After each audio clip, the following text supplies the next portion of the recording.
From the high desert and the great American Southwest, I bid you all good evening, good morning, good afternoon, wherever you may be, in all 25 prolific time zones, covered like a blanket by this program, Midnight in the Desert. I'm Art Bell.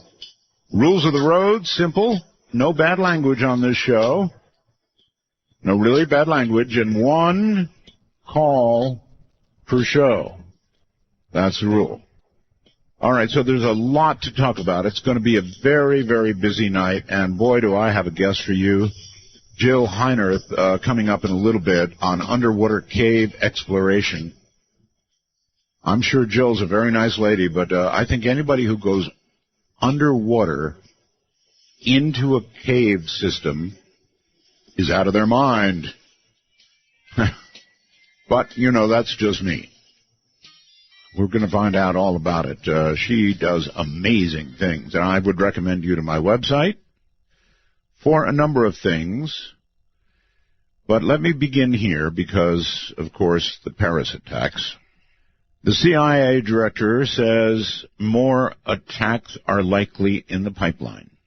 There were to be seen today lots of ISIS guys on CNN saying, Europe, we got you and we're going to get you again, and America, you're next.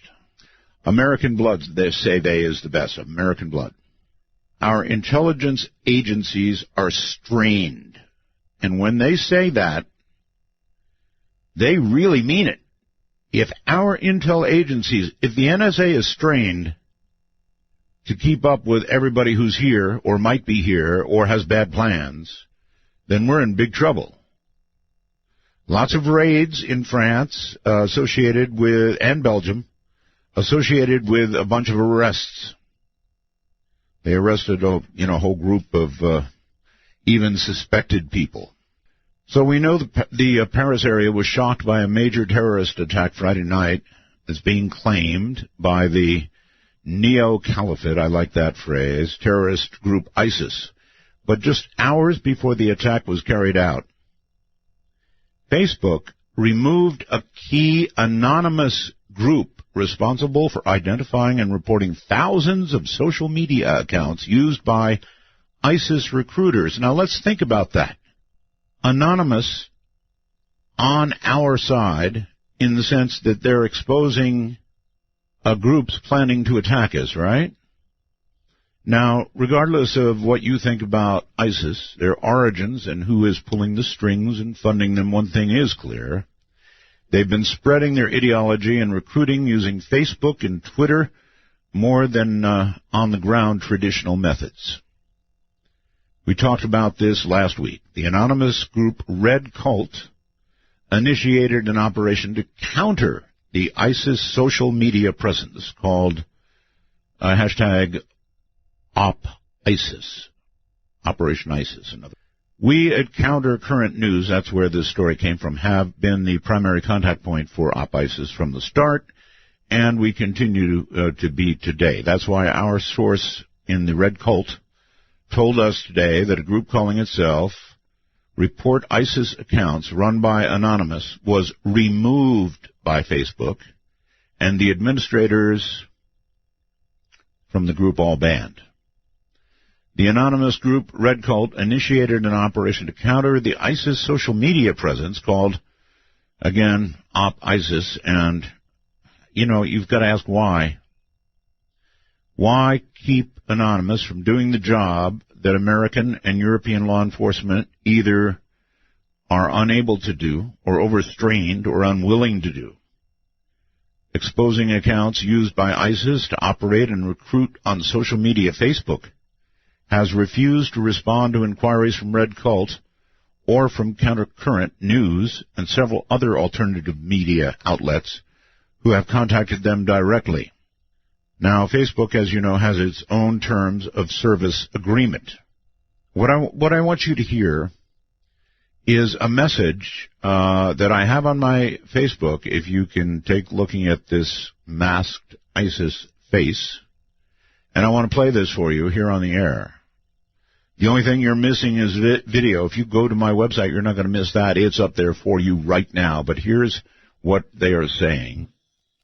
This is kind of a ISIS sort of introduction right now, which is worth watching, by the way.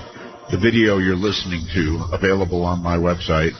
This is, of course, from our friends at Anonymous. Greetings, citizen of the world, and Facebook. We are Anonymous Red Cult, as most of you know. We're engaged in Operation ISIS from some time now, to fight ISIS online in different ways, like taking down ISIS sites, leaking information, exposing ISIS accounts on social media sites. One of our groups on Facebook called Report ISIS Accounts, with the URL www.facebook.com/groups/opisis, and it's dedicated to post and report ISIS accounts from YouTube, Twitter, Facebook and other social media sites, where we reported and deactivated thousands of accounts they used to communicate, recruit, and spread ISIS propaganda. Few hours ago, Facebook decided to close this group and block the admins for 3 days, without giving any explanation for it, except, quote, "We removed the post below because it doesn't follow the Facebook community standards," end of quote. So we asked, is it because ISIS supporters reported us back? And if so, for what reason? Or Facebook is bothered from us reporting terrorists' accounts that violate Facebook community standards anyway, by using fake names and posting inappropriate and violent propaganda that only serve ISIS terrorism. We asked, is this one of the new Facebook policies, to protect terrorists' accounts, instead of fighting it? Or simply Facebook doesn't care? We leave this for the public opinion, to judge this action by Facebook, action that can only be interpreted that Facebook took a wrong decision. Anyway, we will continue our fight on ISIS. We are Anonymous. We are Legion. We do not forgive. We do not forget. Expect us.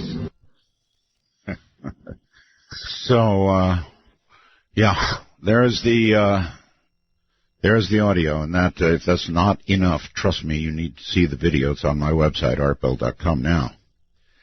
As you know, some weeks ago, months ago, was it now? I believe, I solicited Anonymous so that I could speak to Anonymous. Well, what I got was the doctor. Now, the doctor is... This is very difficult. The doctor is... Doctor, what are you? What would you prefer to be called? You may as well use my handle. Call me the doctor. Okay, the doctor. All right, good. All right, so you heard that, and I'm sure that's not the first time you heard it. It would seem on the face of it that Facebook is abridging the First Amendment right of Anonymous to do what? To expose ISIS? and that's bad? I do think it's problematic. I also think it's incredibly strange because from what I've observed, Anonymous in general and Red Cult in particular have had varying success with having the accounts of ISIS recruiters taken offline, but they seem to be getting hit. But Anonymous seems to periodically get its own presence knocked offline and then brought back with no explanation. The ISIS page being taken offline just hours before the massacre in Paris began is extremely strange. Yes. I did a little bit of research earlier today and discovered that not too long after the massacre was over and the carnage was being cleaned up, the ISIS page was mysteriously brought back online without any comment from Facebook management, or Facebook content management, I should say. Well, fascinating. So, in other words, you don't know if they reported you for some weird thing, reported them for some weird thing, and that's why it was taken down. It's possible. It's possible that some number of people in ISIS had reported that page and asked it to be taken down, and because Facebook is somewhat notorious for its real name policy, and by real name policy I mean if you get out of bed with your right foot on first instead of your left foot, they may freeze your account. That's right. That's right. I'm a freezee. I've been frozen 3 times. Yeah, so it's possible that some ISIS recruiters had a page frozen, they unfroze it. It's possible that Facebook, for whatever reason, got a hair up its nose and froze it and then unfroze it. It's possible that someone told them to temporarily suspend the off-ISIS account. I don't know. It's a mystery. It's a mystery. It's strange.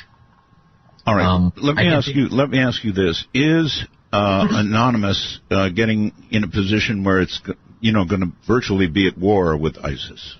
Yes. And that war is going to consist of taking down their sites, I would presume, with various attacks, and then the war would consist perhaps of also seeking out, finding, and making public sites where they are chattering to each other. As well as quite possibly the identities of ISIS operatives. There's evidence that hacktivists were involved in stopping an attack in Tunisia some months ago. There's evidence that hacktivists were involved in stopping a plot in New York some months ago.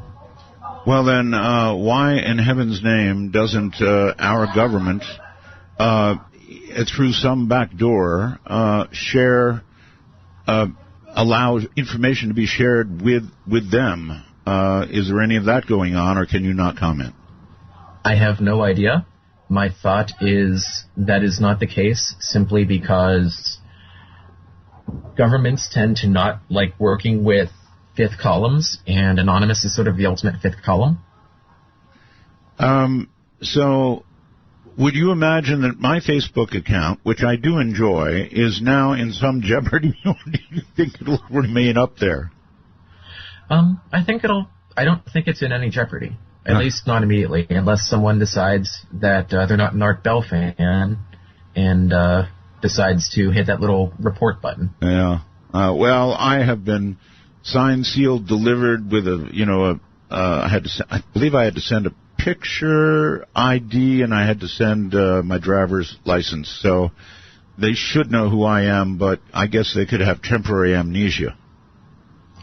They could. Facebook's content management team is extremely large. It's spread across multiple continents, but they all have more or less equal access and authority to do what they're charged with, which is determine who is and is not allowed to use the service. All right. Here is a question for you. Do you know if Facebook or Twitter have made any public comment about the fact that ISIS is known to use these social media as ways to communicate? Have they made any comment about it? To the best of my knowledge, no, nobody has. Lots of other people have. Certainly lawyers have, law enforcement agencies have, government agencies have. Okay. Well, I will depend on you for updates in the war. I would love to know how it's going, and if you have any future trouble of this kind, I sure hope you'll get hold of me first. Thank you very much, sir. All right.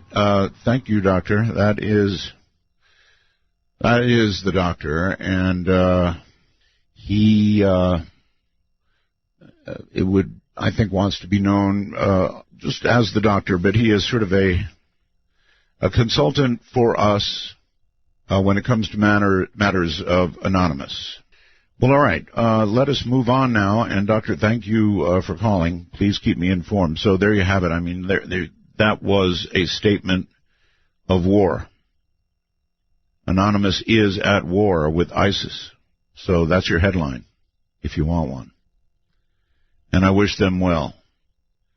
These bugs have to be exterminated. They're coming for us, you know. I don't know if you saw the videos or not, but they're coming for us, folks. So all I can say is we're all in this together, right? And so we all have to hope for the best. Coming up, Jill Heinerth in a moment. Stay right where you are. What she does is going to absolutely blow your mind. She goes under the water, and then she goes in caves all over the world, even the Antarctic. Unbelievable. I'm Art Bell. This is Midnight in the Desert. Down around the corner, half a mile from here, see them poultry run and watch them disappear. Now, love, where would you be now?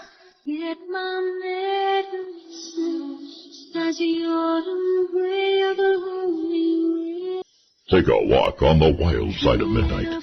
From the Kingdom of Nye, this is Midnight in the Desert with Art Bell. Please call the show at 1-952-225-5278. That's 1-952-CALL-ART. Interrupting myself. As I said, the headline you can take away from that last was, Anonymous is at war with ISIS. And if I were ISIS, that would be the last thing I'd want to hear. The very last thing. All right, coming up now, Jill Heinerth is an aquanaut who is recognized as one of the planet's great underwater explorers.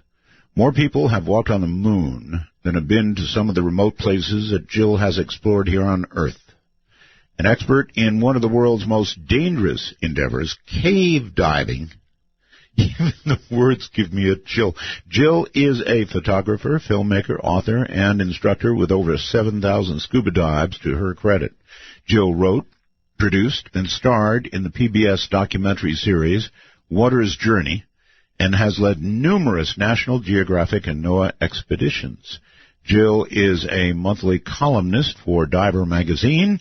Her articles and photos have appeared in publications as diverse as the National Geographic and the Wall Street Journal. He is a fellow of the National, I hope I get this right, Speleological Society. I hope that's close. Or Speleological Society. I'm not sure. We'll get it from Jill. The Explorers Club, the Royal National Canadian Geographical Society. Jill is, in fact, a well-respected voice now in the discussion about water conservation and her We Are Water project and documentary film, which has won several environmental awards. Here she is. So is it speleological? It is speleological, the science of caves. Yeah. Okay, the science of caves. It's hard to even know where to start. Jill, most of us, I think, myself included, in a million years, I can't imagine suiting up in whatever, with whatever tanks, rebreathable or otherwise, and going into a cave under the water. What in God's name motivates somebody to do that? Oh, I mean, it's certainly not for everyone. I mean, I think most people would agree that... Yes. Yeah, I mean, the darkness repels most people, just the darkness alone. But if you put someone underwater in complete darkness, it would be absolutely terrifying to most. Yes. But, for me, it's looking around that dark corner, it's an invitation to go someplace that nobody's ever been before and see something remarkable that's never been recorded. Well, sometimes when you look around that dark corner, you see a couple of red eyes. Yeah. God. Yeah. So, I wanted to be an astronaut when I was a kid, and that didn't really work out for me growing up in Canada. So this was the closest thing, I think, to exploring the unknown. Actually, pretty close. As pointed out, we've been more around the moon than we have in the places where you go. It's absolutely true. I mean, we simply have so much to learn about our oceans, the depths, as well as underwater caves. I like to think of myself as someone who's swimming inside the veins of Mother Earth. I mean, I think we could all agree that the Earth is this living body, and I'm like in the circulation system, in the lifeblood, and I kind of feel like my job is to report back on what I see and the changes that I see as well. All right. When you dive, I take it you dive at the very least with a partner. Not always. Really? So sometimes it takes a big team to pull off an expedition or a mission. I do quite a lot on my own as well because, there are times when it's, we're squeezing through a small space and you're better off on your own than having someone else become the cork in the bottle that contains your life. Yes, well, in many of the movies about this sort of thing, they show people inevitably squeaking through these little places with their tank sort of getting caught on something. I mean, that close is the space that you can barely make it through. You've gone through places like that? Sure, absolutely. But there's also spaces that are the sizes of aircraft hangars, and you've got literally no walls or floors or ceiling for reference. You're literally floating neutrally buoyant in the blackness. So there's huge spaces and there's tiny spaces inside the Earth. And unknown spaces. I mean, as you point out, you just don't know what you're going to really run into, right? Oh, absolutely. I mean, that's the ultimate dream of cave diving explorers, is to go someplace where nobody's been before, be the first to, run line and then survey an underwater cave. It's an incredible experience. It almost sounds like a line out of Star Trek. Right? Go where no man has gone, or woman in this case. May I ask your age? I'm 50. 50, okay. I am. Wow. So the dangers you face when you are exploring underwater caves, as insane as that seems, especially if it's cave that's never been mapped or explored before, I imagine that's really freaky. Oh, I mean, it's exhilarating because not only are the passages new, but the things that you could potentially discover within those spaces could be something completely new to science. It could be. Have you ever discovered a new life form, do you think? I've been on numerous expeditions where we have brought back new forms of life that have never been seen before, new species. The animals, the biology of underwater caves is incredible. There are animals that swim within the caves. They have no eyes, no pigment, and they're some of the oldest living fossils on the planet. Because they don't need eyes. No, that's right. They don't need eyes in a dark cave, right? So evolution has taken care of that and taken their eyes, if they ever had them. Yeah, I mean, they live in very food-scarce environments in tough conditions. Some of them live completely chemosynthetically, have nothing to do with, sunlight for survival. And some of these animals that swim in caves today have actually remained unchanged. Like, they exist in the fossil record since before the extinction of the dinosaurs. So they're exactly the same creature alive today that was around before the extinction of the dinosaurs. Wow. Yeah, I mean, 65, 70 million-year-old life forms. I mean, what can they teach us about evolution and survival? Quite a bit, I think. And how do you determine whether these life forms are a particular danger to human beings or not? There's no way of knowing that, right? No, not really. I mean, some of the animals have absolutely remarkable characteristics. Like, there's an animal called remipede. He's only about an inch long, but he can attack and kill something 40 times his size. He actually has venomous fangs and looks kind of like a crawly centipede with no eyes. If that thing was the size of a cat, it would be the most dangerous animal on Earth. But it's just this little inch-long thing swimming around in the water column. Well, they say that they may find the cure for cancer in some rainforest someday. And well, I think they could find it in caves. Exactly. So then, do you, when you encounter a new life form of some sort, or a new who knows what, do you gather some samples of things and bring them back for analysis? Mm-hmm. So usually I'm kind of the hands and the eyes of scientists who make that their specialty. So they may tell me what they need or tell me what to photograph or document. But yeah, we do bring back, these swimming animals as well as other things like sponges and algal samples. Right. And some of those have absolutely remarkable potential medicinal qualities, like anti-cancer agents and antibacterial qualities that are hundreds of times more powerful than what we find in similar animals in the ocean. Yeah, that's exactly what I was talking about. So you do find stuff like that. Wow. Yeah, absolutely. Okay. You have explored, I understand, a place called Ice Island in 2000. Yeah. So, first of all, where is Ice Island?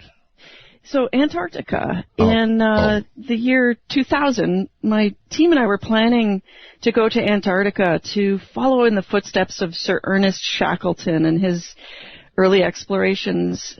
And the night before our pitch to National Geographic, the largest iceberg in recorded history calved off of the Antarctic ice shelf, the Ross ice shelf. Right. Hold it right there. Yeah. This is what we call a hook. We've got this break I told you about coming up. And then we've got lots of clear geography to navigate above ground. I guess different people get their adrenaline from different places. For me, it definitely doesn't come from a cave deep underwater. But for my guest, Jill Heinerth, it does, and it just blows my mind. We'll be back.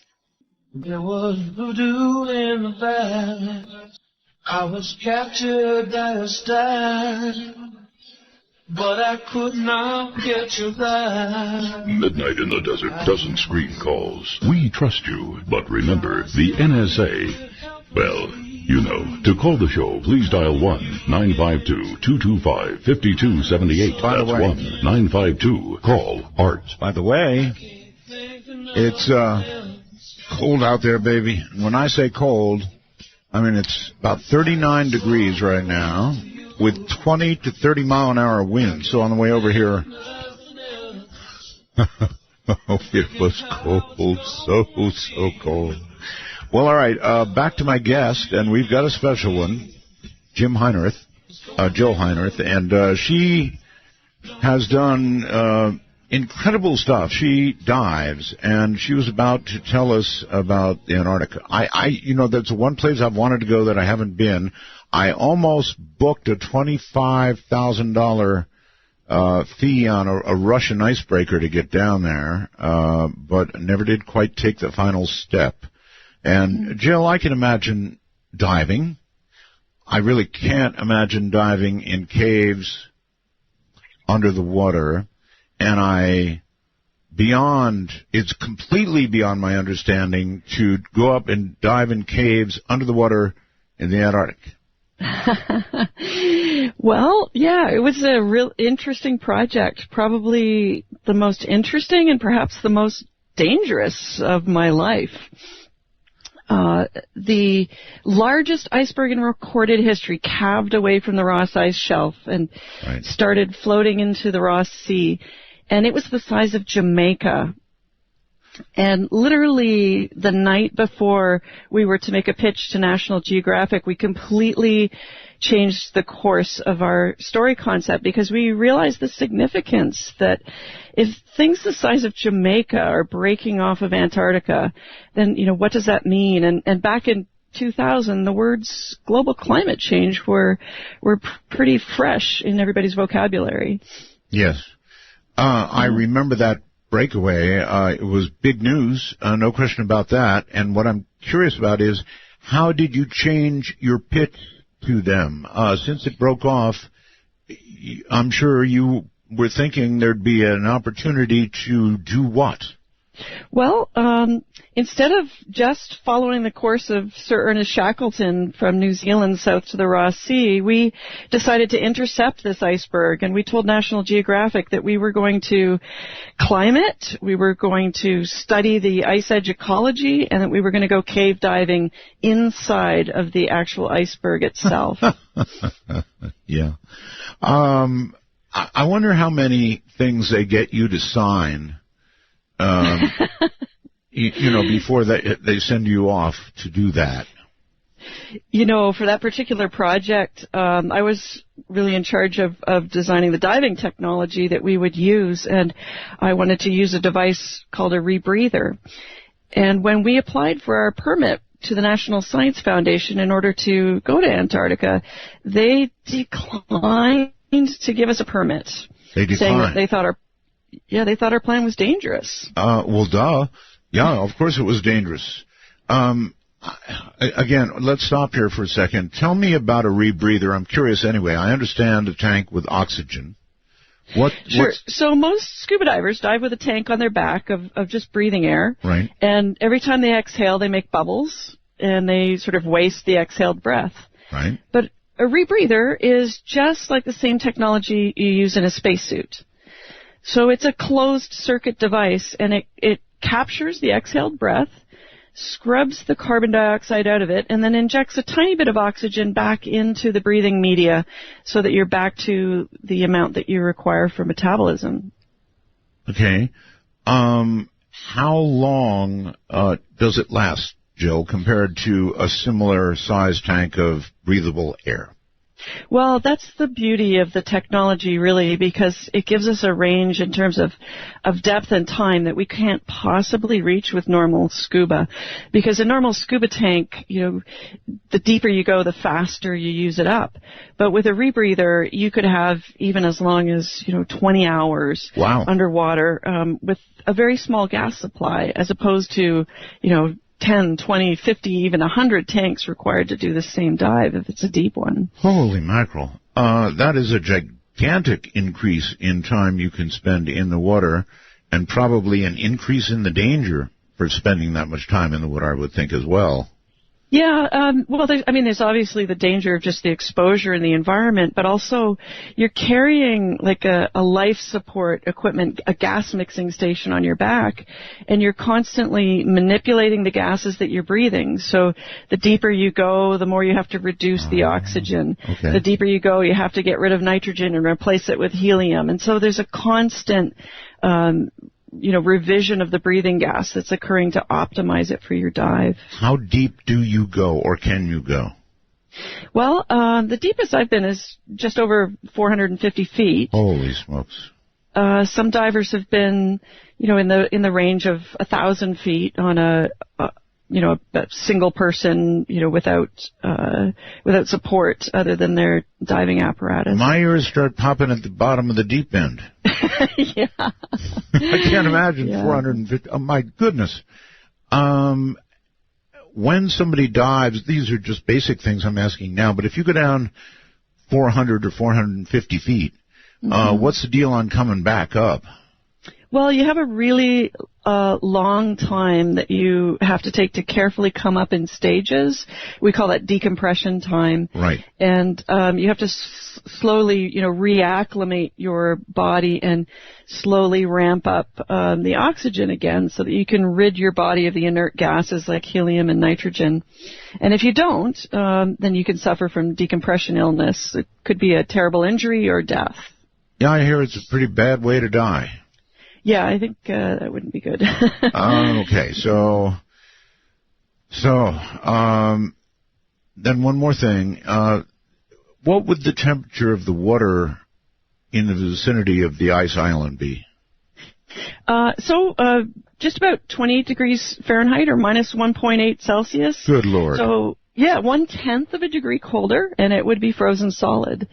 So it's as cold as it gets. How does a diver, no matter how they're layered, survive that? Well, it's cold. No matter what technology you have, it's still cold. But we do wear dry suits so that we're surrounded by, an envelope of dry air. And now we have heated undergarments that we can wear. But there's still parts of your skin that are exposed, like your face, and it's cold. I don't know how you come out of that without the equivalent of frostbite or whatever it is that you get underwater.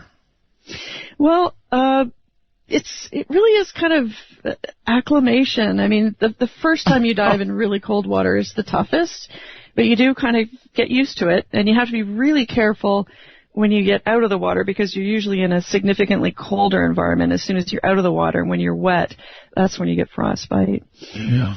So you can actually get frostbite underwater?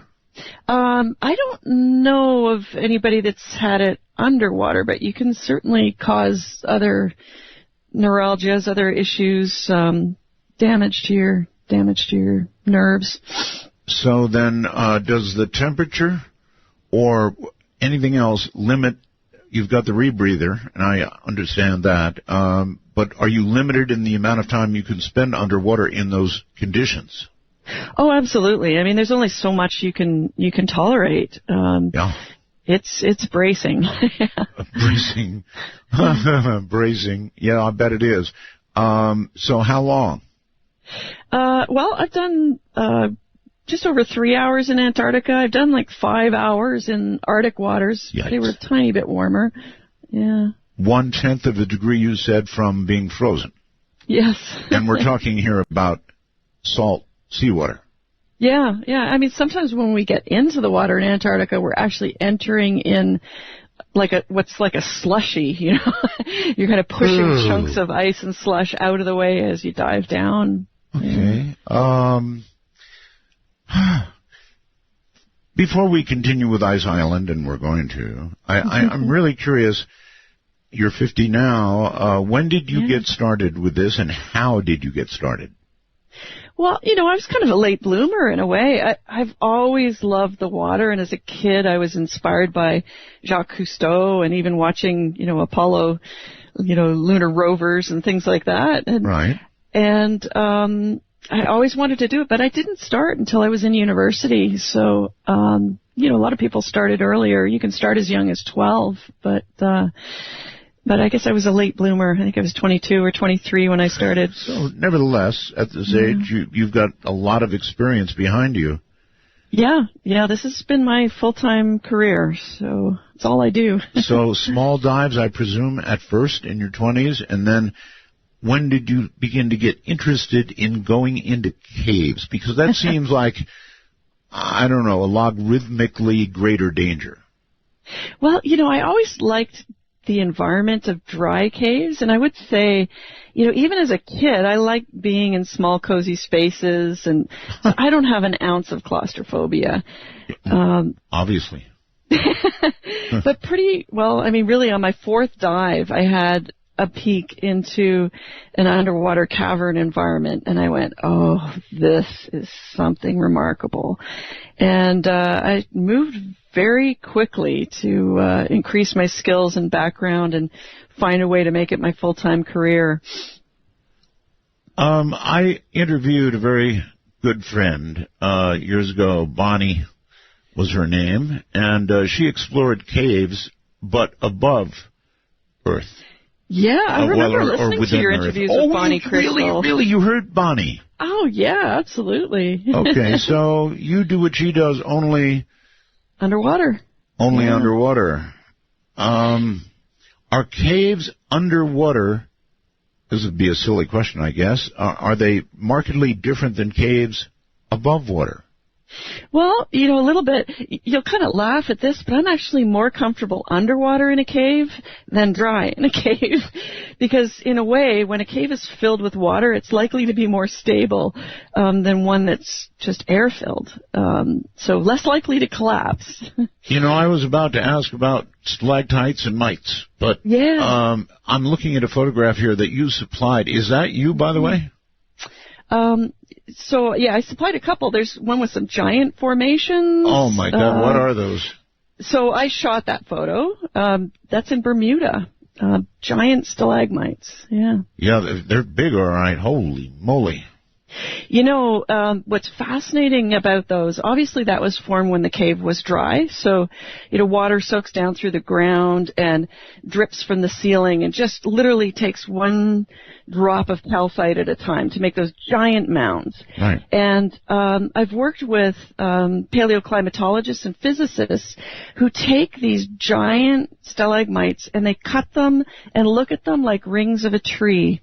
And do you know they can actually count back those rings and look at the ancient climate on Earth? They can go back like 350,000 years in some of these formations and see what climate was like at other times. That is amazing. Isn't that cool? Right. It's very cool. And so climate is something I really want to talk about. But before that, tell me the story of Ice Island and what it was like and what you did. Well, I suppose that's a bit of a climate story, too, because I guess climate change almost killed me. Oh? Yeah. So we went to Antarctica, made a crazy journey, 12 days from New Zealand. Now you didn't have permission for the rebreather, right? Well, we were rejected by the National Science Foundation, so we had to apply to another country because you need a permit to go to Antarctica. So New Zealand took us with open arms, and the U.S. wrote us a letter saying that if we got into trouble, don't expect American assets to come and help. So we went, very confident that we had the best and safest plan possible for the environment. Okay. Yeah, so 12 days across the Southern Ocean. This is like the craziest seas on the planet, where like storms can go all the way around the Earth unimpeded and brew up the seas like you can't imagine. And 60-foot seas for days on end. And in fact, one of those Russian icebreakers that you were talking about was in the Ross Sea at the same time, and they were a day ahead of us, experiencing 100-foot seas. Oh my God. Yeah. So you might want to rethink making that investment in a trip. Well, I just wanted to say, and that's why people do that, by the way. People have got money who just want to say they stepped foot in Antarctica, and the Russians will take you there for about $25,000 a piece. Yeah, they sure will. So going from New Zealand at what time of year? So we were there in the Antarctic summer. So we were there in like January, February, sort of towards the end of the Antarctic summer. It would not be possible to go in the winter, right? Well, by boat it would have been pretty tough, because the sea ice even at the end of the summer is like freezing north at like a mile per day. Wow. And in the year that we went, the sea ice was very difficult. So when we finally encountered the pack, we didn't anticipate how difficult it would be to move through the sea ice. And my first thought was, wow, I thought we were looking at global climate change here, and then it occurred to me that all the sea ice is just even more evidence of everything that was breaking up and filling the Ross Sea that summer. So we got down there, and the next thing that occurred to us was, how do you know when you're actually there, when you're trying to encounter something that's the size of Jamaica? I mean, it's literally, fills the horizon. Sure. So, that's really true. In other words, even GPS. Well, we didn't have any satellite access. We lost satellite contact about 100 miles south of New Zealand. Oh. So we were basically black, like off the radar, for 2 months, with the exception of this incredible woman in New Zealand who had a radio, and she could reach us, and she could reach the Russian icebreakers down there, and she would relay and let us know, like every few days we would reach her, and she would let us know how people were doing. So in other words, a woman, in quotes, in New Zealand was your... Gee, wouldn't you think that somebody officially would have a radio going in New Zealand for... Yeah, but back in 2000, I guess things were a little different. So this woman, her name was Mary, Bluff Fisherman's Radio, she called herself. And boy, that was like a wonderful voice to hear every few days and know that, somebody would know something about us if anything happened. Do you know what medium she was using? I mean, was it amateur radio? Was it some government allocation of radio frequencies? No, she's an amateur. Yeah, an amateur, okay, a ham. Mm-hmm. She was a ham, yeah. Yeah. All right. I have talked to people, of course, at our station, the Antarctic. I've even had the privilege of talking to the North and South Pole at the same time. The only thing they were doing was trading T-shirts. Anyway, so here you are looking for this ice island, and how would you know when you got there? Yeah, well, I mean, we had a helicopter, so for the journey, we had to take the helicopter apart and then reassemble it when we got back down there and got to some, reasonable sea conditions. Where we could work. And even in transit, the helicopter took such a beating. The electrical system was still wired to the battery, and all the wiring literally dissolved in the salt water from the seas we were taking on. And so the first thing we had to do was rewire a helicopter, and not a single person on the boat was an aircraft mechanic. Well, how was the first ride for somebody? Yeah, so we had this incredible guy, Laurie, who was a New Zealand sheep herder, and remarkable guy. He wouldn't obviously take anyone up with him for that first flight, but he was anxious to put it in the air, and everything worked out okay. Amazing. You had to reassemble rewire. Yeah, rewire and then put the rotors on and basically reassemble the helicopter. Holy moly. How many of you were there? There were 18 of us on a little boat, just over 100 feet long. And I kept thinking, boy, this is a small boat. It wasn't ice strengthened. But I was told that a 100-foot boat might do better than a 300-foot icebreaker because it could bob in between the waves instead of breaking in half. Yeah, oh, good. Great. Yeah. Actually, getting down to Ice Island, how long did that take from New Zealand? 12 days. 12 days. Yeah. 12 days of 60-foot or better seas, huh? Mm-hmm. All right, hold tight. We're at a short break. Holy mackerel. What an interview. You ever heard anything like this before? Where are those happy days? They seem so hard to find. I tried to reach for you, but you have closed your mind. Whatever happened to our love?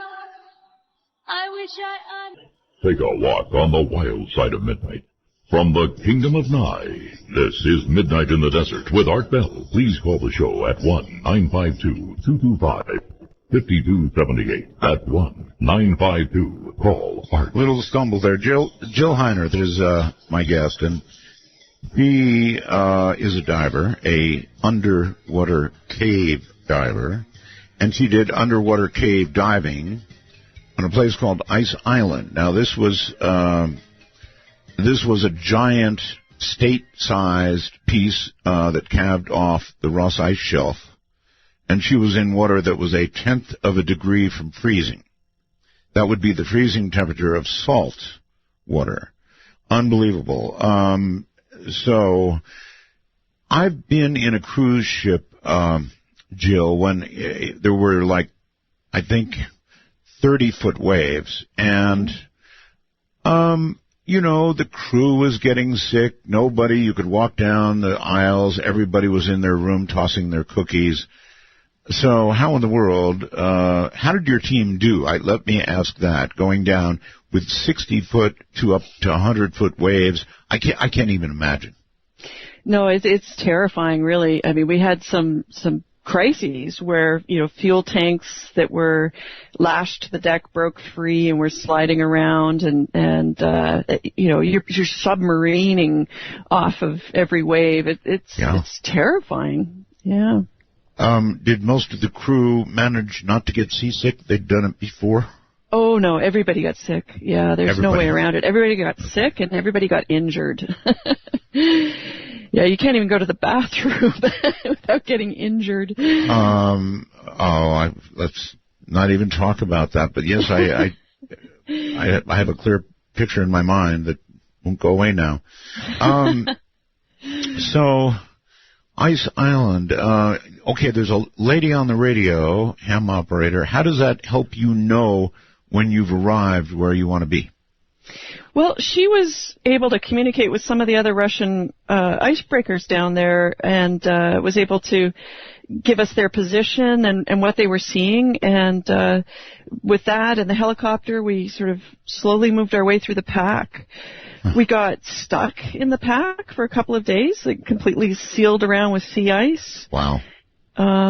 That was a little scary because, in Shackleton's footsteps, the last thing you want to do is end up like his ships and get crushed. Absolutely right, yes. Yeah. But we eventually, as we continued to move south, the B-15 Iceberg itself is also dynamic. It was breaking, pieces were breaking off of it as well. So it was spreading itself out around the Ross Sea. We're having a very slight breakup in our audio, Jill. It probably has to do with, we're just having a vicious windstorm here now, so it may be that, it may be the internet in between, who knows. Anyway, I'm getting 99.9% of what you're saying, and folks, if you hear a little breakup, that's what's going on. We've got a big windstorm going on. So, anyway, so you finally get on station, and by that, what does that mean? I mean, you snuggle up to it, or here's something I want to know. When you reached it, how far had it moved from the Ross ice shelf per se? Do you know? Yeah, quite a bit.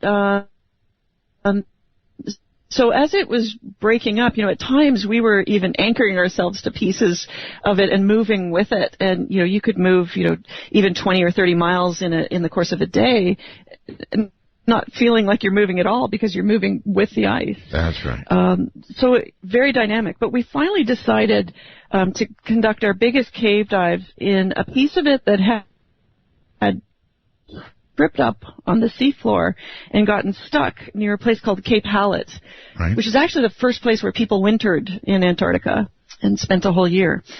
And it was at that location that we very, tentatively first dove inside these crevices and started to look around.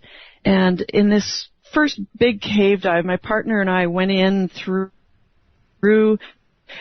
a crack, basically, in the ice, and it was probably, 20 feet across, and the surface of that crack looked like the dimples on a golf ball, like it had been carved by the movement of the water. And we moved in through that crack, and all we could see is blackness below us, and so we just went down and down and down. And at 130 feet, we hit the seafloor, and I looked off to my right, and there was this just vast tunnel leading off into the blackness beneath the iceberg. So we turned and went inside, and where it was in contact with the seafloor, we saw this incredible garden of life, like filter feeding animals just, grabbing things out of the current that was rushing by. Oof. So it was beautiful. I mean, it was remarkable. Now, on that particular dive, we heard sounds. The ice is loud. It's cracking. It's thudding. It's groaning. It's kind of alarming. But, I didn't quite know the meaning of those sounds at that point. And when we turned to come back out the way we'd gone in, the whole environment had changed. And what we didn't know is that in our, time inside the iceberg, a big piece had calved off the entrance and had basically, to the eyes of the people topside, closed the door that we'd gone in. Oh, I bet they panicked.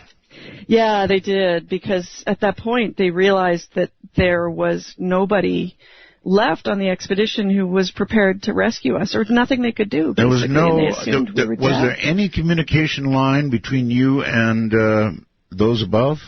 No, there wasn't, and that actually, proved to be problematic during the project because it's easy to get away from being in the line of sight of the boat when you're surrounded by ice, even if you're in the open water. Sure.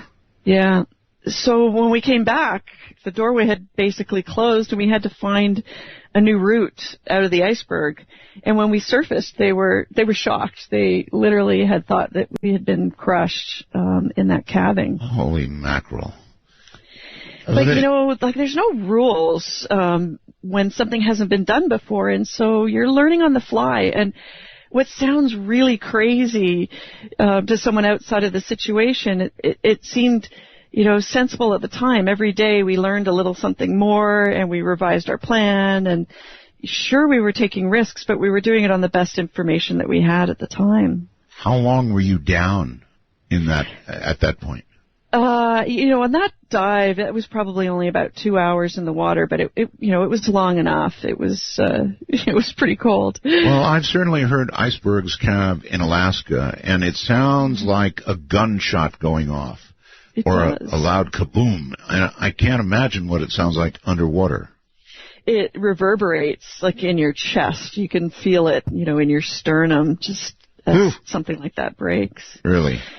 But that ended up not being sort of the worst of our troubles. As we continued in the project and began doing more and more dives and filming inside the iceberg, we started to experience crazy currents that would come up out of nowhere. We were actually, approaching the full moon when the tidal currents can be stronger, but we were finding it impossible to predict when these, raging currents would hit us. Well, any idea what generated raging currents inside an iceberg? I think it's a lot of things. I think it's the tide changing. It's a lot of the motion of the ice. So as an iceberg lifts and drops in the sea, it's actually creating like a suction and a push. Point. And so there's so much going on. It was just impossible to predict. So we had one dive where we literally couldn't come out the way we went in. We got swept through, but my partner and I saw light on the distant horizon and just started swimming for that light, and we swam and we swam and we swam, and by the time we surfaced, we were out of sight of the boat. Like, all we could see was ice around us. God. And I thought, oh my God, this is how we're going to die, like a flea on the planet. So at that point, once you surface, do you have any sort of short-range radio? No. I mean, nowadays, divers do have little lifeline radios that they can use, but at the time we didn't. When was this exactly? 2000, So it was 15 years ago. 15 years ago, yeah. So I have a little, like, inflatable, we call it a safety sausage. So it's about a 6-foot-tall orange balloon, basically, that you inflate. Right. So I inflate this thing hoping that they can see the bit of orange above the ice, and I just kind of laugh because I think, there's no way, unless they put the helicopter in the air, they're not going to see us. Right. But fortunately, the very same currents that swept us through the berg also knocked the boat off its anchorage. And as the boat was trying to reposition, the stern swung around the edge of the iceberg, and I heard someone yell, "Is that Jill?" And I thought, oh, yes. You don't mean that were you alone? No, I was with one partner at that point. Yeah, with a diving partner. Anybody ever tell you you're crazy? Yeah, my mom. Your mom, yeah, I bet your mom has a lot to say about this. Yeah, I think she's probably lost a bit of sleep over the years. So you were down there how long, totally? So we were down there for 2 months, and it was the last dive down there that was really the most terrifying. Why? Why? Well, we needed more footage, we thought, for a movie. So 3 of us this time, with a large camera and big lights, went inside the iceberg caves and worked our way quite a ways in. And the current was stiffening. It was getting stronger and stronger. And also I had a leak in my glove. So now I've got ice cold water in contact with one hand, and my hand feels like wood. It's painful and not working anymore. And I call the dive. So I turn to the cameraman and my partner, and I thumb the dive. So we turn around and try to come out, and the current is so strong, we're not making any headway. And when you're, surrounded by ice, you don't have a lot to grab onto. All right, quick question. Do you have anything that helps you move, like some little Jetsons, jetpackers, something underwater? Anything you can use that helps you move, or is it you and flippers? Yeah, not on that trip. So sometimes divers do use propulsion vehicles, like underwater scooters. Right. We use those to go a long way back in caves, but we didn't use those in Antarctica. So we were just having to swim, and where we could grab something on the bottom, pull ourselves along against the current. So my hand's like dying, we're not seeming to get much closer to the entrance, and we're all starting to get worried. And we finally, with unbelievable effort, reached the point where we're at 130 feet of depth. We've now added a bunch of decompression time to our dive, but we're looking up at a sheer wall of ice, and it's the only way out. Right. And I couldn't climb it. I'd grab my hand on the wall, and it would just slide down the surface. I had nothing to grip into that ice wall. And I really thought we weren't going to get out. Now, let me be clear. You have to climb a 100-foot wall before you get to the surface.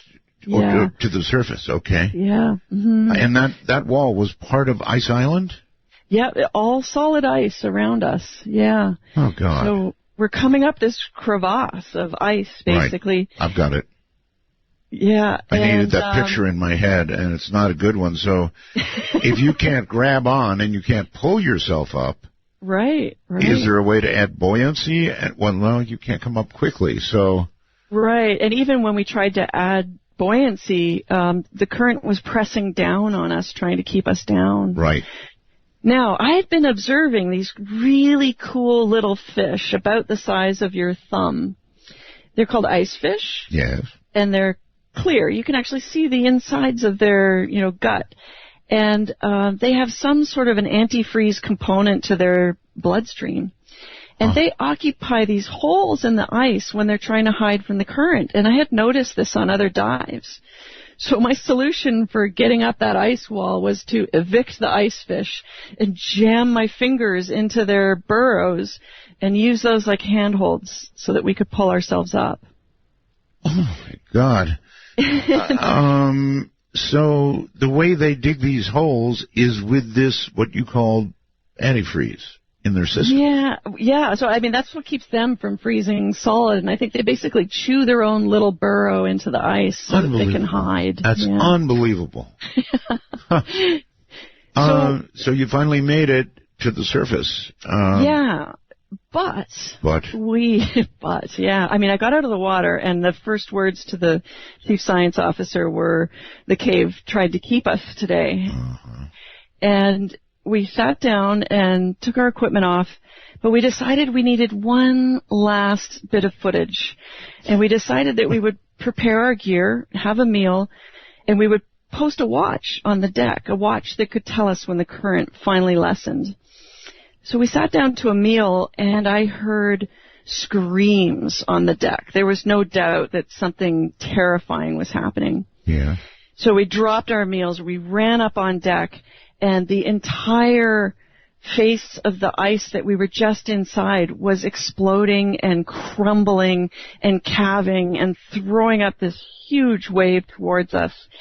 And within the course of minutes, it became just like brash sea ice as far as we could see.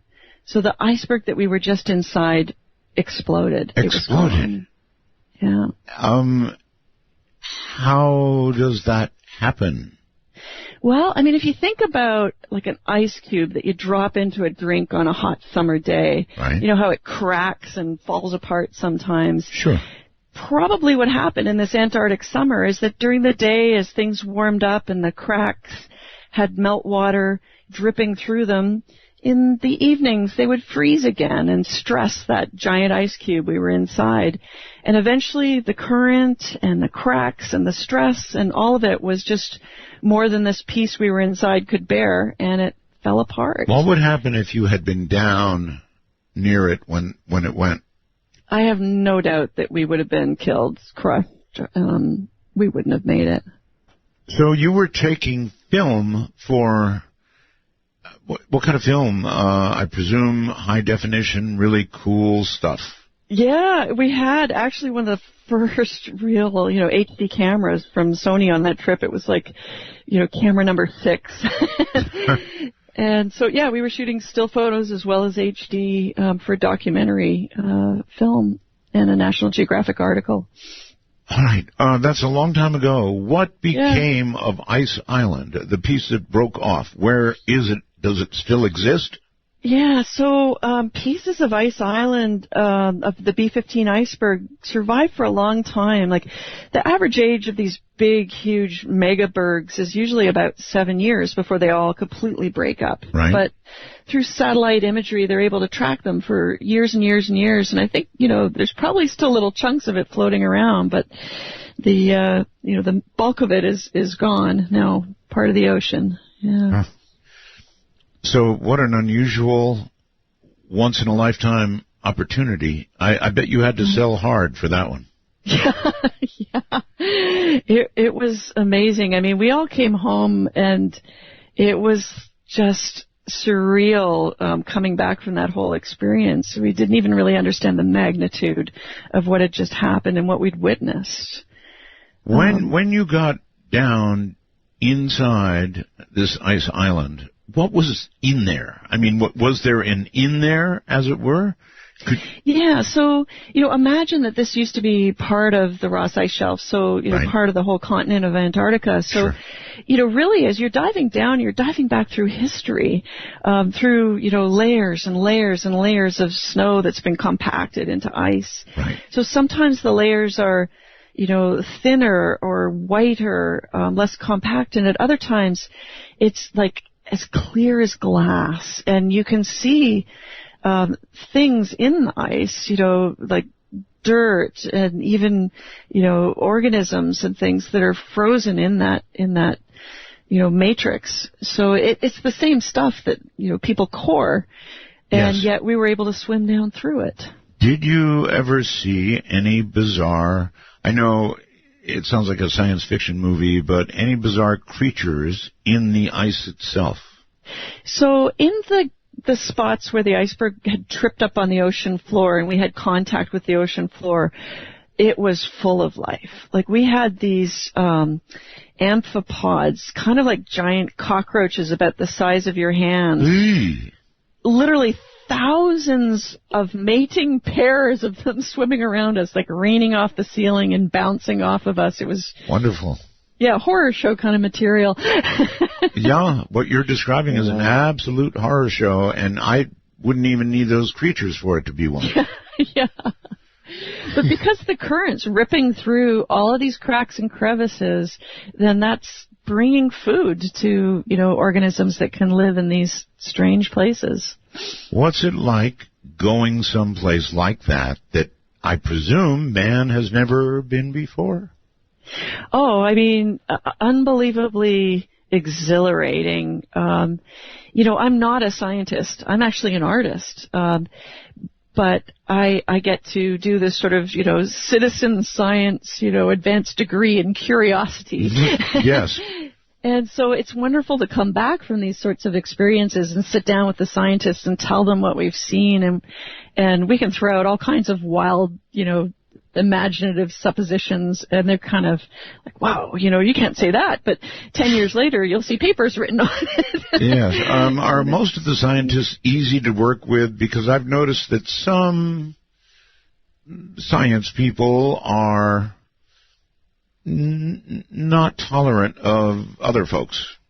Yeah, well, it's interesting because, my university schooling is in fine arts. Right. And so, some people might sort of thumb their nose at that. But really the kinds of scientists that work on these extreme expeditions realize that because they've dedicated their life to some very specialized aspect of science, they can't possibly be prepared to do the kind of dives that we are, because we've dedicated our lives to exploration technology. That's right. So it's a partnership, it's a collaboration, and it's really exciting when you get to work with people that enjoy that collaboration. And I've been fortunate. Okay. What would I guess you would describe that as the single most dangerous situation you've been in? Yeah, it ranks right up there, I think. I can't imagine. You wouldn't go back and do that again, would you? Well, I've done a couple of other projects in the Arctic, and I dived in and around icebergs in Newfoundland as well. And there's something about, I love the ice. So I don't know if I'd say no. Really? To going back. I know a lot more, and I might, plan things a little differently, but what an opportunity that was. Absolutely. Once in a lifetime. Yeah. So nobody died. Right. Yeah. No, that actually was a question. Nobody died, right? Nobody died. Unfortunately, cave diving is known as one of the most dangerous endeavors, and I certainly have lost a lot of friends over the years. Fortunately, never with me in the water on a project with me, but I've written a lot of eulogies for friends. It's very unforgiving. What is the most likely thing to kill you? Well, it turns out that it's actually probably decisions people make before they get in the water. But the most common thing is like the failure to keep a continuous guideline, a tactile reference all the way home to the opening. Mm-hmm. Yeah. So that it's, lapses in judgment more than anything else that kills a cave diver. And if you, of course, if you're down deep and your mixture has changed in some unsavory manner, you start making bad decisions. Yeah, that is possible. That is possible. And then there's also, the variabilities of the fact that we're doing something. We're pushing the physiological envelope of humanity. I mean, I've had decompression sickness myself, and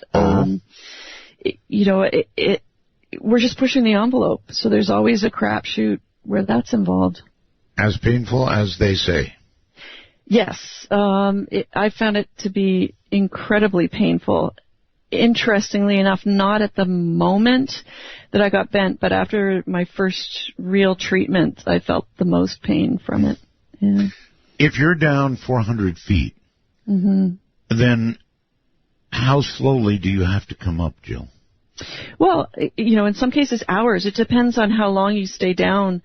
The longest mission that I've been involved in was like 22-hour mission on a project. So it was 5 hours of what we call bottom time at 300 feet. Right. And then 16 and a half hours of decompression. Holy mackerel. So as you're coming up, how do you regulate that? I take it, add buoyancy, right? Somehow, and rise a certain amount, and then how do you stop? Well, we sort of come up in 10-foot stops, basically. And it's all about buoyancy control. There's usually some sort of visual or tactile reference for you, but yeah, you're very well trained in maintaining your depth of your stops. And each stop is a little bit longer and a little bit longer and a little bit longer into the shallow stops. I would have thought shorter and shorter and shorter, but the other way around. No, the decompression for like a 300-foot dive that I was just describing started at 260, and then you had to sort of work your way up slowly, but the shortest stops are the longest. You're the shallowest stops. If you had something really going wrong, and you had to get to the surface really quickly, you can't. You can't. You have to solve your problem underwater, or you'll die. Yeah. You can't skip the decompression on a dive like that. So isn't there some way that the ship above can have a decompression chamber? And you could, maybe I've seen that in a movie, they come up quickly and slam them into a chamber and hope for the best. So in some cases, but, you're talking about the kind of infrastructure that's only available for a really high-end kind of project with a lot of funding. Most of the time, we're kind of scrappy. Sure. And we don't have that kind of support available to us. But even a brief delay in getting someone to a chamber, it still, could cost them their life. So just that very act of surfacing still could kill them, even if they're immediately put into a recompression chamber. Okay. You've done dives in other parts of the world, right? Oh, yeah. Everywhere from underneath the Egyptian desert to Siberia, Mexico, Bahamas, Australia, all over the place. Yeah. Yucatan Peninsula, Mexico? Absolutely, yeah. Nice caves? Oh, unbelievable. Quite beautifully decorated caves along the coast, and then fascinating, deeper caves inland, filled with the remains of Mayan civilization. Wow. Is it mostly for the fun of it, or do you do it generally for money? A project of some sort. Well, so I have this weird kind of hybrid career, so anything that keeps me underwater. So sometimes I'm teaching people cave diving and rebreather diving. Sometimes I'm shooting photography or films. Sometimes I'm consulting to an equipment manufacturer or, writing articles for magazines. So I do whatever I have to allow me to continue this, but I do it for the love of the sport. I love being underwater. I completely understand that. Thank you. I love radio, and in a way, after doing a show, you have to decompress, but good Lord, nothing like that. So, Jill Heinerth is my guest, and I hope you listen. Wearing white as you're walking down the street of the soul. You take my self-control. The clock strikes 12, and Midnight in the Desert is pounding packets your way on the Dark Matter Digital Network. To call the show, please direct your finger digits to dial 1-952-225-5278. That's 1-952. Call ARC. Keep interrupting my own guy. Silly, huh? Anxious to get back on. Jill Heinerth is my guest. We have been describing what it's like to dive underwater into caves in the Antarctic. you can believe that. I didn't even know people were able to do something like this, much less that I was about to have somebody on the air who did it. It's just unbelievable to me. It seems like it would be so inhospitable to human beings that you just couldn't do it. But obviously you can, sort of. Don't you have sort of a worry, Jill, about stuff like, being buried alive? Well, you have to take a certain amount of fear with you, or you don't have any self-preservation at all. Yeah. But I do think of myself as kind of risk-averse, like I'm a planner, a problem solver. Sort of I try to do things as safely as possible for myself and my team. So when a wall comes down blocking you, you go, okay, well, let's see, we're underwater, it's freezing, there's a 100-foot wall in front of us, what now? The truth of the matter is when anything goes wrong, you have to push all the emotions aside, and you just have to be pragmatic and just take one small step at a time, not knowing necessarily how it's all going to work out, but knowing that you're making the best next step towards survival. Okay, so what you're doing is so dangerous that in a way I would imagine you kind of have to make peace in your own mind about the fact that it could cost you your life. Well, that's a discussion I have to have with my family, too. It certainly terrifies, my husband, but he has, come to terms with the fact that he understands that what I do is my passion and that's what makes me who I am. So taking these risks is a part of living fully for me. And I guess for a lot of people who do very dangerous things, and I sort of get that. I don't think that I could do it, but I kind of get it. So you did things like following in the footsteps of Alexander the Great? Yes, yeah. So my colleagues and I, quite soon after the Arab Spring, took a journey across the western desert of Egypt, following in Alexander's footsteps, because I'd read in historical record that Alexander made this journey with his army to a place called the Temple of Jupiter Amun in Siwa. And it was there he was called by an oracle to visit this temple. And the oracle told him that he was the first true pharaoh of Egypt. And Alexander had an interest in underwater exploration. And it turns out that the oracle was a well. And Alexander actually thought that the oracle well was attached to other parts of the settlement underground. And that was enough for me. That was enough for me to want to go. You ever heard of a place called Mel's Hole? Yes, yeah, I've definitely heard your interviews on Mel's Hole. Okay, so there's this well. Then I presume you decided you were going to go down inside this well. Mm-hmm. You're in Egypt. Mm-hmm. There's a well, And what? They lower you into it or what? Well, it was in a historic site, and during the time, being, just after the Egyptian spring, there was not really any leadership in control in Egypt. And so every step of the way, we were kind of negotiating here or there or everywhere else with bribes. I know how it works in Egypt. I've been there, and I know that it's also what so-called spring has now turned into the storm season. Yeah, all over there. It's very dangerous. Yeah, so, we knew better than to ask someone if it was going to be okay for us to go in the well. Like, we often say it's better to ask forgiveness than permission. That's right. And or come up with a bribe up front. Yeah.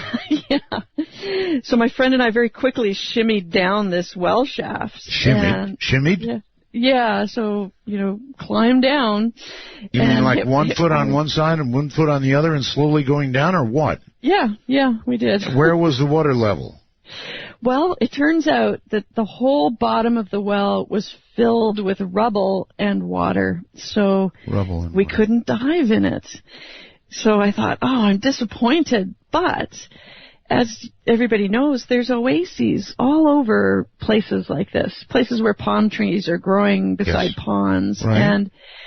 And so that water has to come from somewhere. And we decided to go examine all of these oases and see if we could find any of Alexander's, fabled connections underground. Right, and? Well, it turns out that that Egypt, Libya, Chad, and Sudan sit on the oldest fossil aquifer on the planet, the largest fossil aquifer on the planet, meaning that it only rains in that part of Egypt once every 25 years or so. So the water in the aquifer is not being replenished. But it's still coming out of the ground. Every 25 years? Yeah. So it's still coming out of the ground in these oasis springs, and it's creating an opportunity for agriculture, date palms and other things. And life. Yeah, and civilization always grows up around water resources. It sure does. So we checked these things out, and they were often surrounded by Roman or Greek era walls to contain the water. Yeah, pretty amazing, and connected oftentimes through these large irrigation channels, and sometimes underground through stone sort of pipeways to move water from place to place. Are you telling me this was man-made stuff? Yeah. Mm-hmm. Oh my God! How deep? So, not very deep, actually. The biggest problem we ran into was the temperature of the water. So, Russians in the 1980s went to this area hoping to drill for oil. Right. And instead struck water. And the water came spewing out of the ground in geysers, basically, hot water. And it would create these enormous lakes in the middle of the desert. And then the lakes would evaporate and become like hypersaline and make it impossible eventually for things to grow at all. But the water that was coming out of the ground turned out to be hot enough for us to make tea with. Oh, that's really hot. So, So I don't think we had any dives on that project that were any deeper than about 35 feet deep before it got simply too hot. Wow. Mm-hmm. From one to the other, ice to water hot enough to make tea. That's ridiculous. Was it actually at any point boiling? Yeah, steaming. Absolutely. Oh, good Lord. Coming out of the ground like a geyser. Yeah. So these were connected. Yeah, so the Romans and the Greeks that had occupied the area had made very elaborate irrigation structures, like above and below ground, to move water around. And I'd really like to go back because I still think there's so much that we can learn from that area. There's so many, Roman Greek remains and ruins that are just sort of sticking out of the sand and in this very remote part of the desert. You want to go back? Why? What do you think might be there that would be really cool? Well, I still think that there's an opportunity for us to find some of Alexander's, caves. I think that nobody's found the ultimate resting place of Alexander the Great. Right. And, perhaps it'll be there, or perhaps it'll be associated with some other oracle spring, in Turkey or other parts of the world. Yeah. Okay. There is something called the tunnel to Atlantis. Ah, yeah. What's that? So that's in the Canary Islands. Yes. In Lanzarote. It's the longest submerged lava tube cave on Earth that has been so far explored by divers. So it's literally part of the Monte Corona volcano on Lanzarote. And we went there, again, to look at the unique biology within these cave systems and hoping to find something that hadn't been recorded by science before, and indeed did find several new species there. Wow. Yeah. And this is, you think most of the new species that you find are particular cave dwellers, that is to say, they've got no sight ability. Yeah. Right? Mm-hmm. So they live, their entire life cycle in the darkness, never coming out to the light. No eyes, no pigment, just white. So if we eventually find living things on other planets, they probably will have adapted to whatever conditions are present. Mm-hmm. Would it be your view that life is virtually everywhere under all conditions? I mean, you've seen most everything. Yeah, absolutely. So some of the animals that are in the tunnel to Atlantis, Atlantida Cave, right, are this little teeny crab called Munidopsis. It's the only place on Earth where we find Munidopsis other than on the deep smoking ocean vents, those hot, right, steaming chemical vents. And there's actually scientists who are astrobiologists who spend their entire life studying those types of animals that we find in caves, because it seems to be the closest correlation to the type of life we could find in outer space. Exactly. Well, those vents you talked about are thought to perhaps be under the water on some planets and moons that we know of. Yes, and actually, I participated in a project here where we created the first ever three-dimensional map of a cave system, and the device that we used to map that cave system has now morphed into an artificially intelligent autonomous vehicle that has a mission now with NASA to go to Jupiter's moon Europa and do just that. So go underneath the frozen ocean. So you don't plan on volunteering for the Europa mission? I'd have to drive that here on Earth as a part of its development, but there's no cave divers going on that one. Gotcha. How do you all map normally? I mean, if you're into a cave that has never been explored, mm-hmm, how do you map it? So traditionally, it's been really simple. We've literally run a guideline and measured everything with a standard compass and knotted guideline or with measuring tapes. But I've also, as I said, worked on projects where we use things like this sonar mapper developed by Bill Stone, which could measure the distance from the mapper to the walls of the cave in 32 directions, like 4 times a second, and bring back all that data. So you get a virtual picture when you're done. Wow.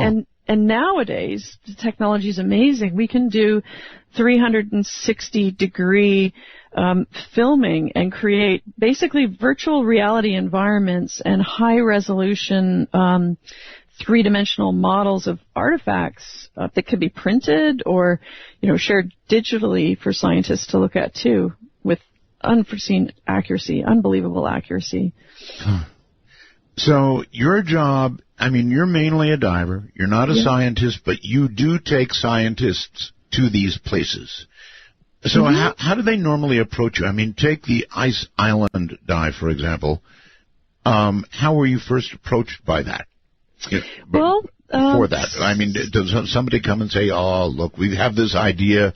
What do you think of going down to this broken-off hunk of ice and diving in it? Yeah, so sometimes it works that way, where I get a call, whether it's from a scientist or whether it's from, Hollywood for movie making. Sure. And then sometimes it's the other way around, where I or my team come up with the idea, and then we seek out the scientists to look at what we found. So in the Yucatan Peninsula in Mexico, when we have found cultural remains and even human remains inside the cave, we knew well enough to call the scientists in to properly document and explore that. Okay, so let's see. You're underwater, in a cave, finding human remains? Yeah, absolutely. Really? Yeah. In Mexico, in the Yucatan Peninsula, the caves, the sinkholes there, they call them cenotes, were the portal to the underworld of Xibalba, to the Mayans. And every, detritus of their lives was, thrown into this cenote, as well as, ceremonial and sacrificial acts, committed around these locations. And so we find all kinds of things inside these caves. And human remains survive the test of salt water and whatever currents may or may not be inside a cave? Well, in many of these caves, the artifacts are actually in the best possible conservation environment they can be in, because they're below a layer of water and in water that's anoxic, so there's no oxygen. So they're preserved and they don't decompose until we bring them out. So we try to leave artifacts always in place, untouched, undisturbed, until the right scientists and conservators can take charge and make a decision whether they want to bring something out. Well, even running into it, a Jill, underwater in a dark cave with, I guess, just your light shining on it, and what you find is a skeleton, that's got to be quite a moment. Well, there's just one place that just sticks in my mind. I called it the Well of Time. And on the surface, imagine you're in this real desert environment with just these henequen plants that they use to make sisal rope with. And there's some cattle roaming around, and there's a Mayan guy pumping a, metal rusty pump up and down and up and down. Right. And he's pulling water out of this well to fill troughs for his cattle. Right. And so we go and we see him and we look in the well and we realize that this is just the doorway to a vast cave below. And although that, surface of the well is only just a few feet across, we can look down and our voice echoes away into the darkness. So we rappelled down to the water level about 70 feet below, and it was this vast bell-shaped chamber, and then water below. And looking into the clear water, I could see that literally there was like a mountain below the opening, a mountain of stuff that had come one at a time through this hole in the ceiling. And at the top of the mound were rusted buckets that maybe this guy had dropped throughout his lifetime. Yeah. And then a little bit deeper in the water column, we run into these Spanish colonial water-carrying pottery vessels. Also dropped long ago.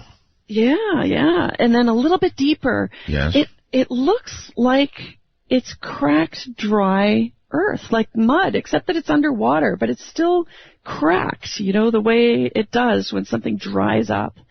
And on that cracked earth were the skulls of like big longhorn cattle and other animals, but they seem to be ritually laid out with other pieces of pottery. This is just great. I live in the desert, and I drink well water. And maybe I'm going to switch to bottled. I mean, not my idea of a great bottom to a well, but I guess it cleans up over time, eh? Well, I mean, a little bit deeper.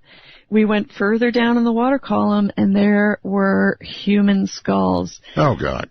Laid out on this cracked Earth, staring up towards the surface, and then we saw, the full bones of entire human skeletons. I know what everybody wants at the bottom of their well. Okay, stay right there.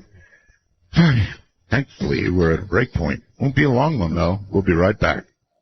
Did you see the light as they fell all around you? Did you hear the music of serenade from the sky? Oh, it happens all the time. The closing the door, you leave the world behind. You're digging for gold, you're throwing away a fortune and feelings, but someday you'll pay. This is Midnight in the Desert. To call the show, if you're east of midnight, call 1-952. Call Art. If you're west of midnight, call 1-952-225-5278. Jill Heinerth is my guest. A couple of the most incredible hours that I've ever done on radio. No question about it. Listen, if you want to join the conversation, please do. Be my guest. Area code 952-225-5278, or if you wish, area code 952, put a 1 in front of it, of course, 952, call Art. Then, beyond that, there are other ways. For example, Skype. You can call us on Skype by simply putting in, when you hit the little add button on Skype, MITD51. That's in North America, MITD51. Outside of North America, it's MITD55. MITD55. And if you don't have questions, after hearing all this, well, then you haven't been listening. I know that this is only one show, but based on what I've heard, we could probably do many, many shows on this kind of thing. There's something called urban caving. Is that correct? Yeah. What does that mean? Well, my colleagues and I did a series of documentaries for PBS called Water's Journey. And our premise was to follow the course of water through the planet no matter where it would lead us. And that included basically caving through the stormwater systems beneath major cities. Really? And amazing experience. All right, here's a question for you. I live out here in the desert, Jill. Pahrump, Nevada. Do you know where that is? Yeah, pretty much. Okay, so are you on top of the Oglala Aquifer, or? I don't know what they call it. It's an aquifer, that's for sure. You don't have to get down too far, 80 feet to 100 feet, and you hit water. And it's pretty good drinkable water, I'm told, although now I have visions set up by you of what the bottom of it's like. I guess what I'm asking, no one here has any idea, really, of what constitutes this aquifer we're in.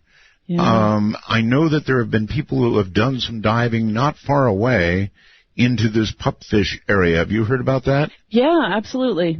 That's scary, too. You haven't done it, have you? Well, no, I haven't done that particular cave, but some of my colleagues have. Yeah. I see. So, do you ever, for example, try to get into an aquifer like the one that I envision below me, and then sort of map it or figure out where the water comes from? Because honestly, they take guesses. They don't really know where the water goes. Yeah, that's absolutely what we do. 20 years ago, water managers and scientists thought we were all just a bunch of adrenaline junkies that didn't have much to contribute to the understanding of water moving through the planet. But now, cave divers really are an important part of helping get that very real data. So we swim, through the Earth's sponge, basically, and where we can't go, sometimes we'll use things like fluorescein dye and put that into places where we think we've got a conduit going in a particular direction, and then search for that dye in people's wells and other water supplies to really understand where everything's flowing. Now, Out here, people say just follow the radiation. All right, so here's a question for you. Our oceans, Jill, we're hearing that the health of the oceans is not good. We're hearing that there are what are called dead areas out in the middle of the ocean. There are shockingly cold areas in parts of our ocean. All kinds of strange things going on and a change underway, a sort of an earth change underway. How do you feel about that? What do you know? Oh, I mean, there's absolutely no doubt that we're going through, rapid exponential changes these days. But, even if we look back in history, we can see, changes that occurred, like those Mayan skeletons that we found, lying on cracked earth submerged beneath the water inside of a well are evidence that Mayans were doing anything that they could, sacrificing their own people to beseech the gods to rain at a time of drought. But, we look back in history and see these other very dramatic climate changes that happen quickly, but now it's happening fast. Is it? Absolutely. You're convinced of that? I have no doubt in my mind. Do you think our ocean levels are rising? Absolutely. No question. I think they're rising. I think our ocean's acidifying. I think that we're polluting our freshwater resources and overusing them to a point of disastrous consequences. It's frightening. How do you notice these changes, Jill? I mean, is it storms? Is it just tides? How do you measure and know that things are changing in the ocean? Well, where I live now in North Florida, I'm living in some of the most prolific springs, caves in the world, and right on top of the Floridan Aquifer. So I'm living at the beginning of the pipeline, basically. And I've been here about 20 some odd years now, and I've seen the flow of the water that's coming out of these springs lessen. I've seen the quality of that water deteriorate. The nitrates are increasing. I've seen springs completely dry up and disappear and fill in. And all of that's the beginning of the pipe that leads down to rivers and streams and lakes and estuaries and out to the ocean. I mean, you can go to the Florida Keys and you can see this big bloom of green algae like spilling out towards the Gulf Stream. There's no doubt that everything we do on the surface of our Earth is affecting not just the groundwater, but lakes and oceans as well. Jill, I remember seeing something on TV, fascinating too, about some people who were doing cave diving in Florida, about where you are, trying to go from, I don't know, from an underwater aquifer and then trying to reach the ocean. Now, I'm not sure whether that was probably the film that I made, Water's Journey, where we were being tracked from topside and we were underneath golf courses and bowling alleys and even a barbecue restaurant. I saw that. Yeah, okay, that was me. Oh, good Lord. How many, I want to be careful how I ask this, how many people like you are there? And when I say like you, I mean, I don't want to use the word crazy because it's not crazy, but, you're out really on the edge of what you're doing. How many people like you are there? Well, it's cave divers and ones that stay in the sport are a pretty small community. There's very few that do this as a full-time career, really. I would think, yeah. Yeah. But it's a small community. It's an international community, interestingly. So, my friends are all over the world, really. I can imagine. I mean, you have traveled the world, right? So, and then you have the We Are Water Project. And, of course, we are. Human beings are high percentage of water. Yeah, I sat down a few years ago and looked at all the things that I've been involved in, and I keep seeing the same lessons over and over again wherever I go. I'm learning about climate change. I'm learning about how, our water resources are changing, and I recognized that I had an opportunity really to be that kind of voice from inside the planet and could use my adventures to teach people about how they're connected with their water resources. Okay, one more question from me, and then I want to turn you over to the audience, and it's this. I lived on Okinawa for a lot of years, island of Okinawa, and beneath the Ryukyu Islands, there is a virtual civilization to be found, sort of an ancient Japanese civilization, I guess, or something. And there have been a number of dives in that area to look for what used to be there. Now, how often have you been in a dive and you see that at one time, what you're swimming around or diving around was once obviously above land where people lived?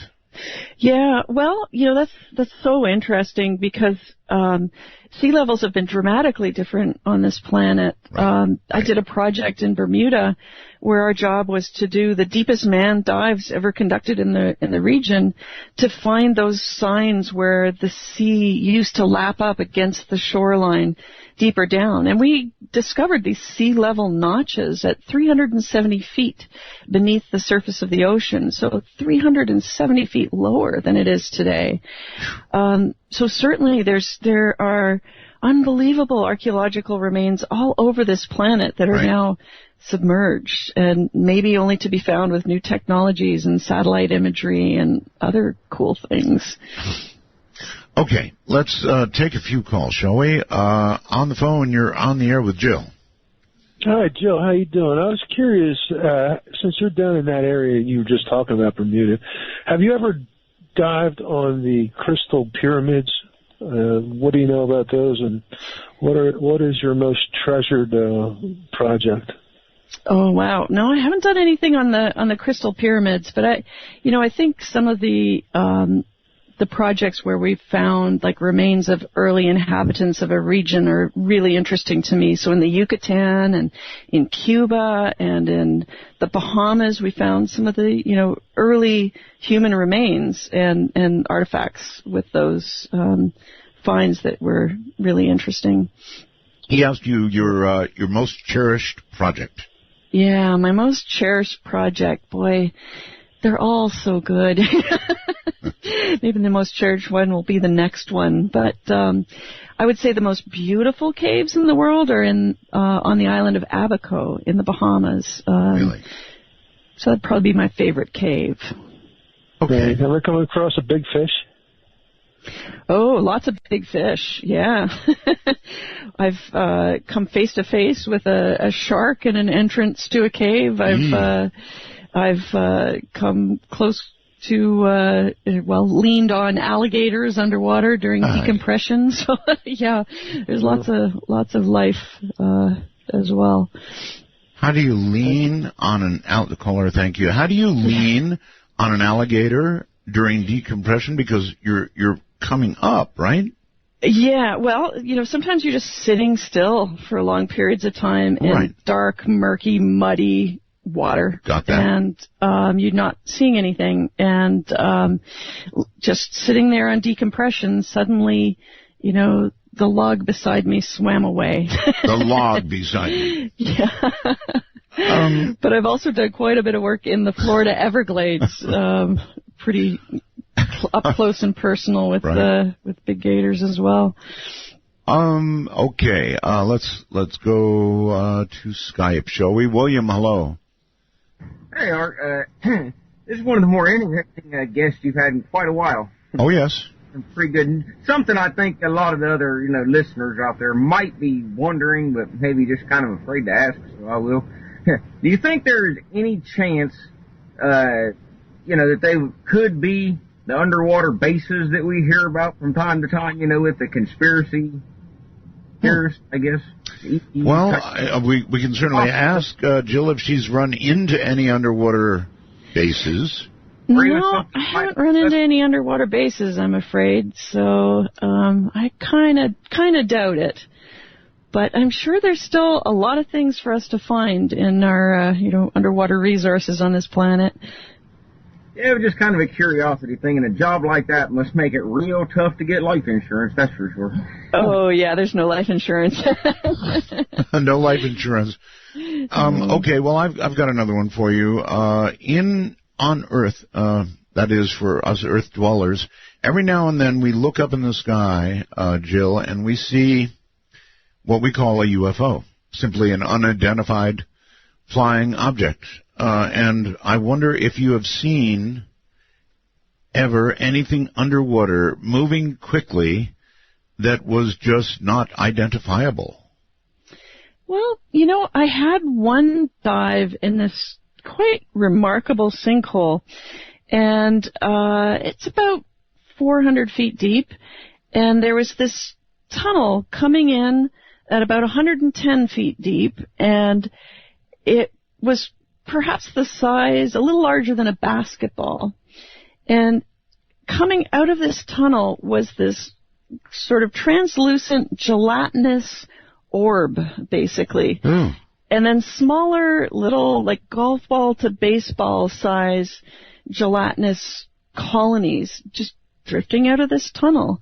Colonies. And I've talked with my, microbiology friends, and they're like, well, yeah, that's definitely, a bacterial colony of some sort. And, there's some pretty weird life on the microbial scale that you really have to wonder about. Just going, I don't know how you do it. Hello there, Frank, I believe. Frank, yes. Am I on the air? You are. Oh, Art, I'm so glad that you are back on the air. Thank you. I'm one of those listeners that heard you 30 years ago or whatever. I met you even one time when you were, I think you had a radio station at the Union Plaza way back. I was at KWN in Las Vegas, yes. And you had a little break, and I just got a brief minute to talk to you, but then every night I would just listen to you. I'm sure there's hundreds, if not thousands, just like me, listening right now, trying to say, hey, welcome back again, even though you've been welcome back. It's very interesting about the cave and the underwater caves. Pahrump, are you back in the Nye County, yes. Sir? Yes. My wife and I are thinking of moving out there. But one thing I did check about with the water and the aquifers, I don't know if I should say this, but it doesn't matter. I mean, they had, 910 nuclear explosions, I think. I know. Yeah. That's the only thing, but it hasn't caught up with anybody or nothing yet, and they say it's going to take a long time. Yes. Well, do you have any questions for Jill, my guest? Jill, I did hear one time there was a cave or an underwater cave going from California, and it went all the way to Colorado. I'm sure it was just a story? It might have been a story, but I heard that quite a few times that came over, that there was actually a passageway from California all the way to Colorado. Have you ever heard anything? Is that possible? No, well, probably not. However, if we think of the way water can travel through the planet, sometimes it's traveling in between grains of sand, and then sometimes it's traveling through spaces that are, large enough for me to swim through. So, spring sheds and watersheds cover vast regions, like that Nubian aquifer that's beneath Egypt, Libya, Chad, and Sudan, 4 entire countries, or the Floridan aquifer underneath northern Florida, Georgia, Alabama.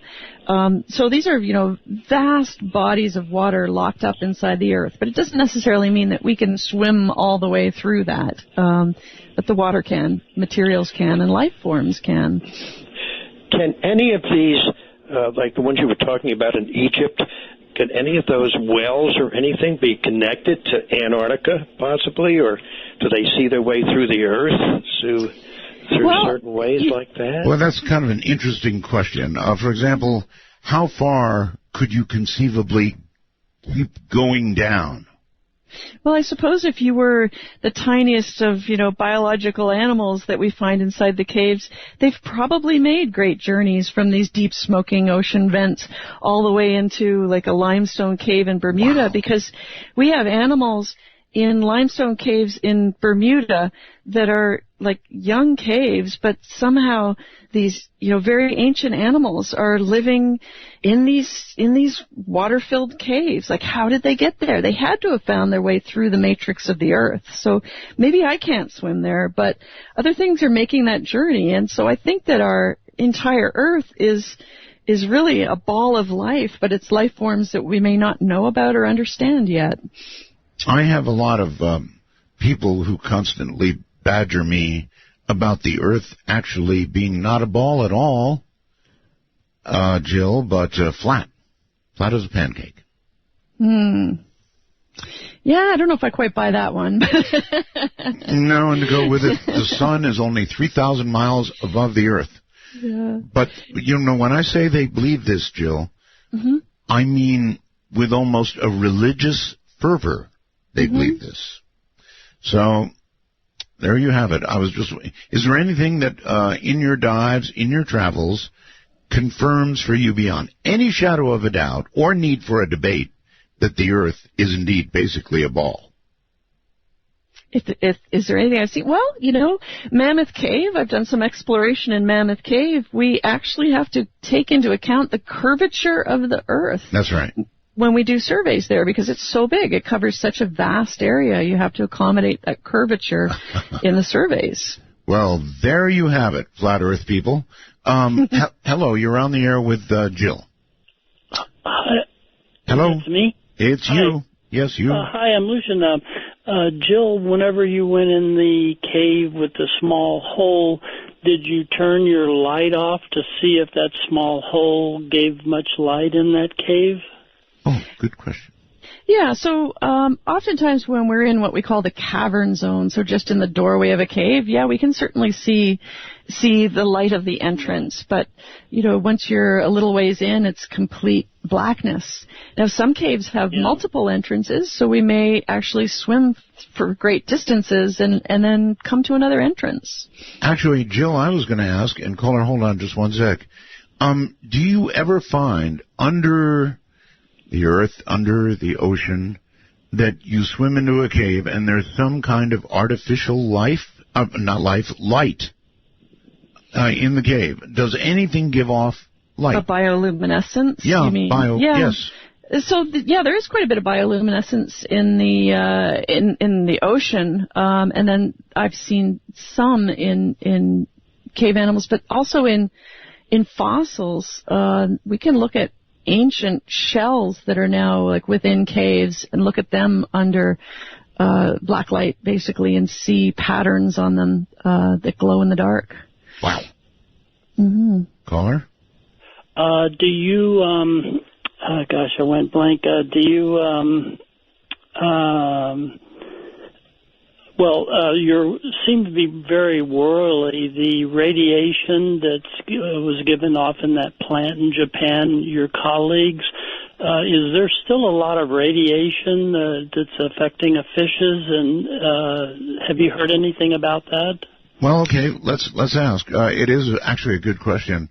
I remember that an awful lot of water was getting dumped into the ocean, Jill, from Fukushima. Yeah, I mean, that's still, to me, extremely worrying. I mean, traditionally, we've talked about, the solution to pollution is dilution, but you can only do that so much, and we're proving that in our oceans today. We just can't keep throwing stuff in the garbage heap of the ocean and not expect to see changes. So, yeah, I think places like Fukushima are still a great worry. As well as the Gulf oil spill, Yep. How much of a garbage heap is the ocean? Can you tell me? Oh, it's terrifying. I mean, we have, like you said, dead zones in parts of the ocean and in port areas. We have the plastic garbage patch in the middle of the Pacific. We have a terrible problem with microplastics. contaminating the ocean and being consumed by the organisms in the ocean. So, it's tough. And the oceans are the lungs of the planet, much like the rainforest. And if the lungs of the planet are sick, then we will be too. Do you ever give talks on this? Yeah, I do, actually. I just did a TED Talk this weekend, in fact. Really? Yeah. Okay. Let's go to, I think, Jasper, Texas. Hello. Hello. Go ahead, sir. Hey, Art. Hey, Jill. John, just wanted to ask Jill a couple of questions. Hey, Jill, when you were in the Antarctic, were you diving rebreather or open circuit? And the other question is about how many log dives do you have altogether and about how many hours?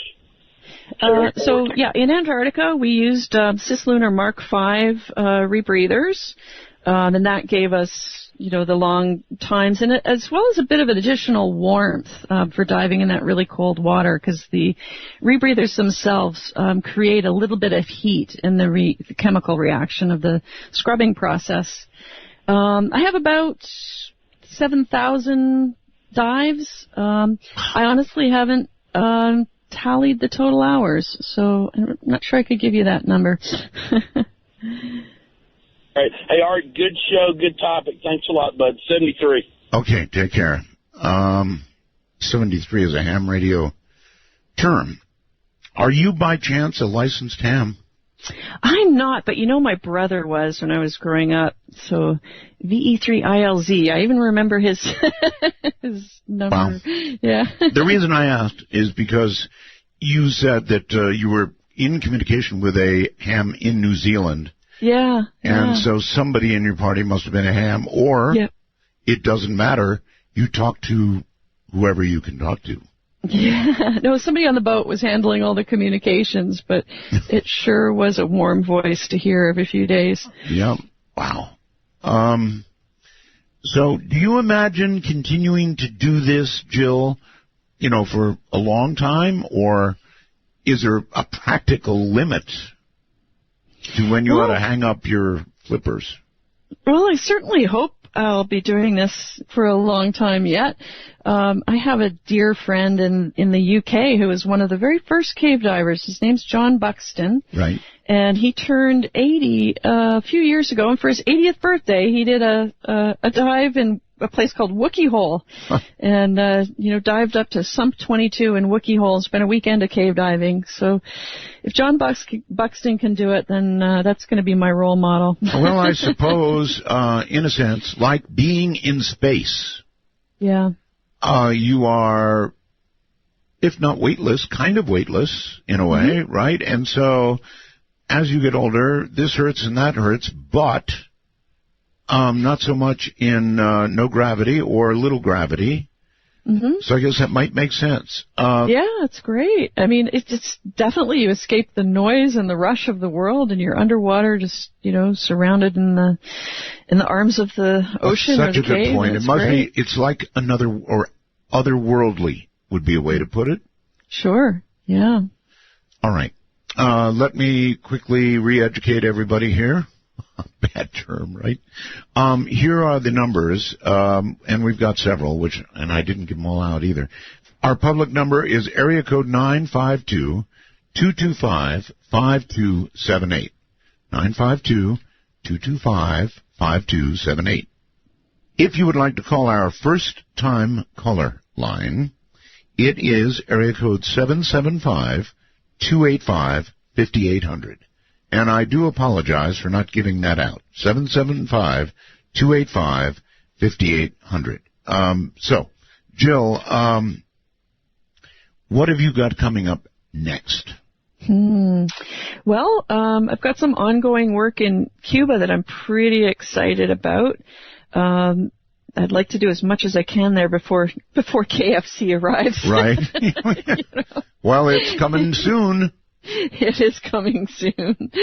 Yeah. And working also with a National Geographic Innovation Fellow who's a real specialist in 3D imaging as well as 360 camera work. So I'm quite excited to be doing some more work with him as well. It's amazing. Today we can find an artifact in a cave and shoot pictures that can be all put together with software to create a really accurate 3D model that we can even print. So we could print a skull and send it to a scientist to look at. Incredible. All right. Yeah. Hold tight. We're at a break. I've given you the numbers. Jill is here. Jill's an amazing woman. No question about that. Want to talk to her? Now's your chance. We'll be right back. Who loves you, baby? Who's gonna love your mama? Who loves you, baby? This is Midnight in the Desert. To call the show, if you're east of midnight, call 1-952. Call Art. If you're west of midnight, call 1-952-225-5278. Those are the numbers. Make sure you pick the right one. Are you east or west of midnight? I'm Art Bell, and Jill Heinerth is my guest. She is a cave diver, underwater cave diver. Not frequently in your life will you meet anybody who has gone diving in caves inside the ice in the Antarctic. You just don't run into somebody like that. It's the most astounding thing I've ever heard. If you'd like to reach us on Skype, we are MITD51. MITD51. And Jill, are you still there? I'm still with you. Okay, good. Here we go. Bloomington, Illinois, I believe. Hello. Hi. Yes, a friend of mine got me hooked on your show, and thank you for me, please. Yeah, it's a great honor to be on your show. I run a route every night, and honestly, it's the same route every night, and the only thing that makes it more interesting is the topics you seem to talk about. But thank you. I do understand if you're a long-haul driver, having a talk show, you can only listen to music so long, and then you start to fall asleep anyway. So having something that is actually a story, keeping your brain engaged, it works. It does. It does very well, especially with your show. I have a question for Jill. I heard her talk about a cave, an Atlantis cave, I believe. Yes. I'd like to kind of get into it and see what kind of findings she found in that cave. Because, I mean, Atlantis is something I've heard as a kid being a mythical city underwater, but I don't think she's actually confirming Atlantis, but you never know. Yeah. Well, Atlantida Cave, so it's inside the Monte Corona volcano in Lanzarote in the Canary Islands. And the entrance, the dry entrance to the cave, is actually a big show cave. So people go there to, walk inside the cave. There's a big dining area. There's a concert hall within the natural cave.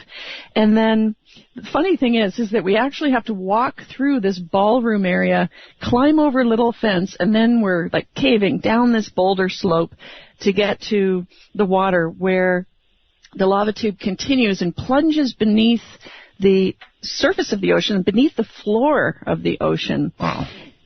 And there's this quite remarkable thing inside this cave, about, a mile inside these tunnels, and they're huge, black, dark, vast tunnels that we swim through. But suddenly we arrive at this mountain of snow-white sand, and it's about 80 feet high from floor to ceiling, just like the bottom of, an hourglass, basically. Huh. And this white sand has actually fallen perhaps a single grain at a time from a hole in the ceiling that's, beneath the seafloor, basically. So one drop of sand at a time is coming through the ceiling and creating this 80-foot high mountain like an hourglass. And we were, pushing, core samples into this to pull out sand from Sand Mountain, and discovered numerous new species that hadn't been recorded before. So pretty interesting.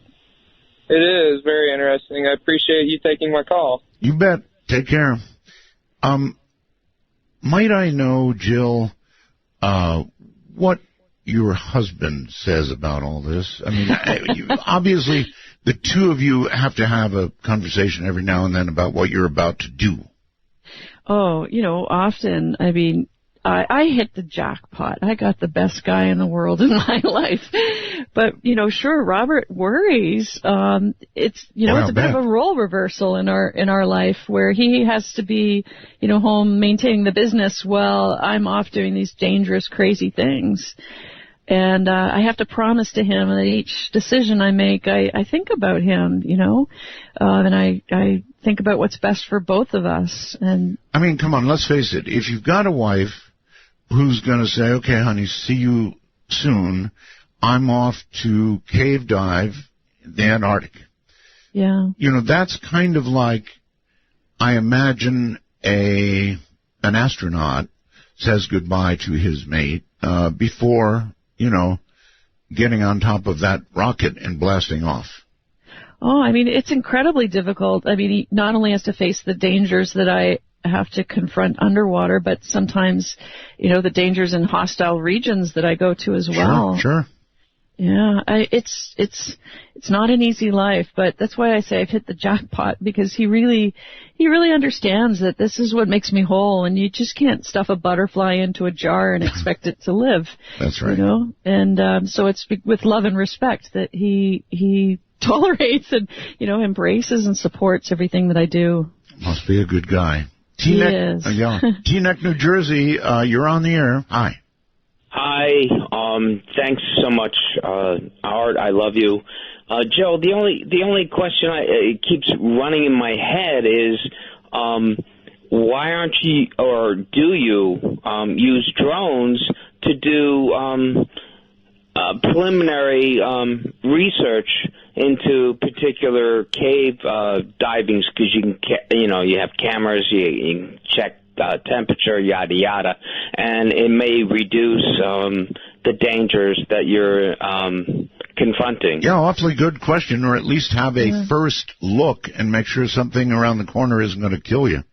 Yeah, no, that's a great question, and we actually have tried. So we had a project in the Yucatan where our goal was to use these tethered small sort of, robots, to send them down to have a first look, and then if things looked interesting, then we would follow with dive team.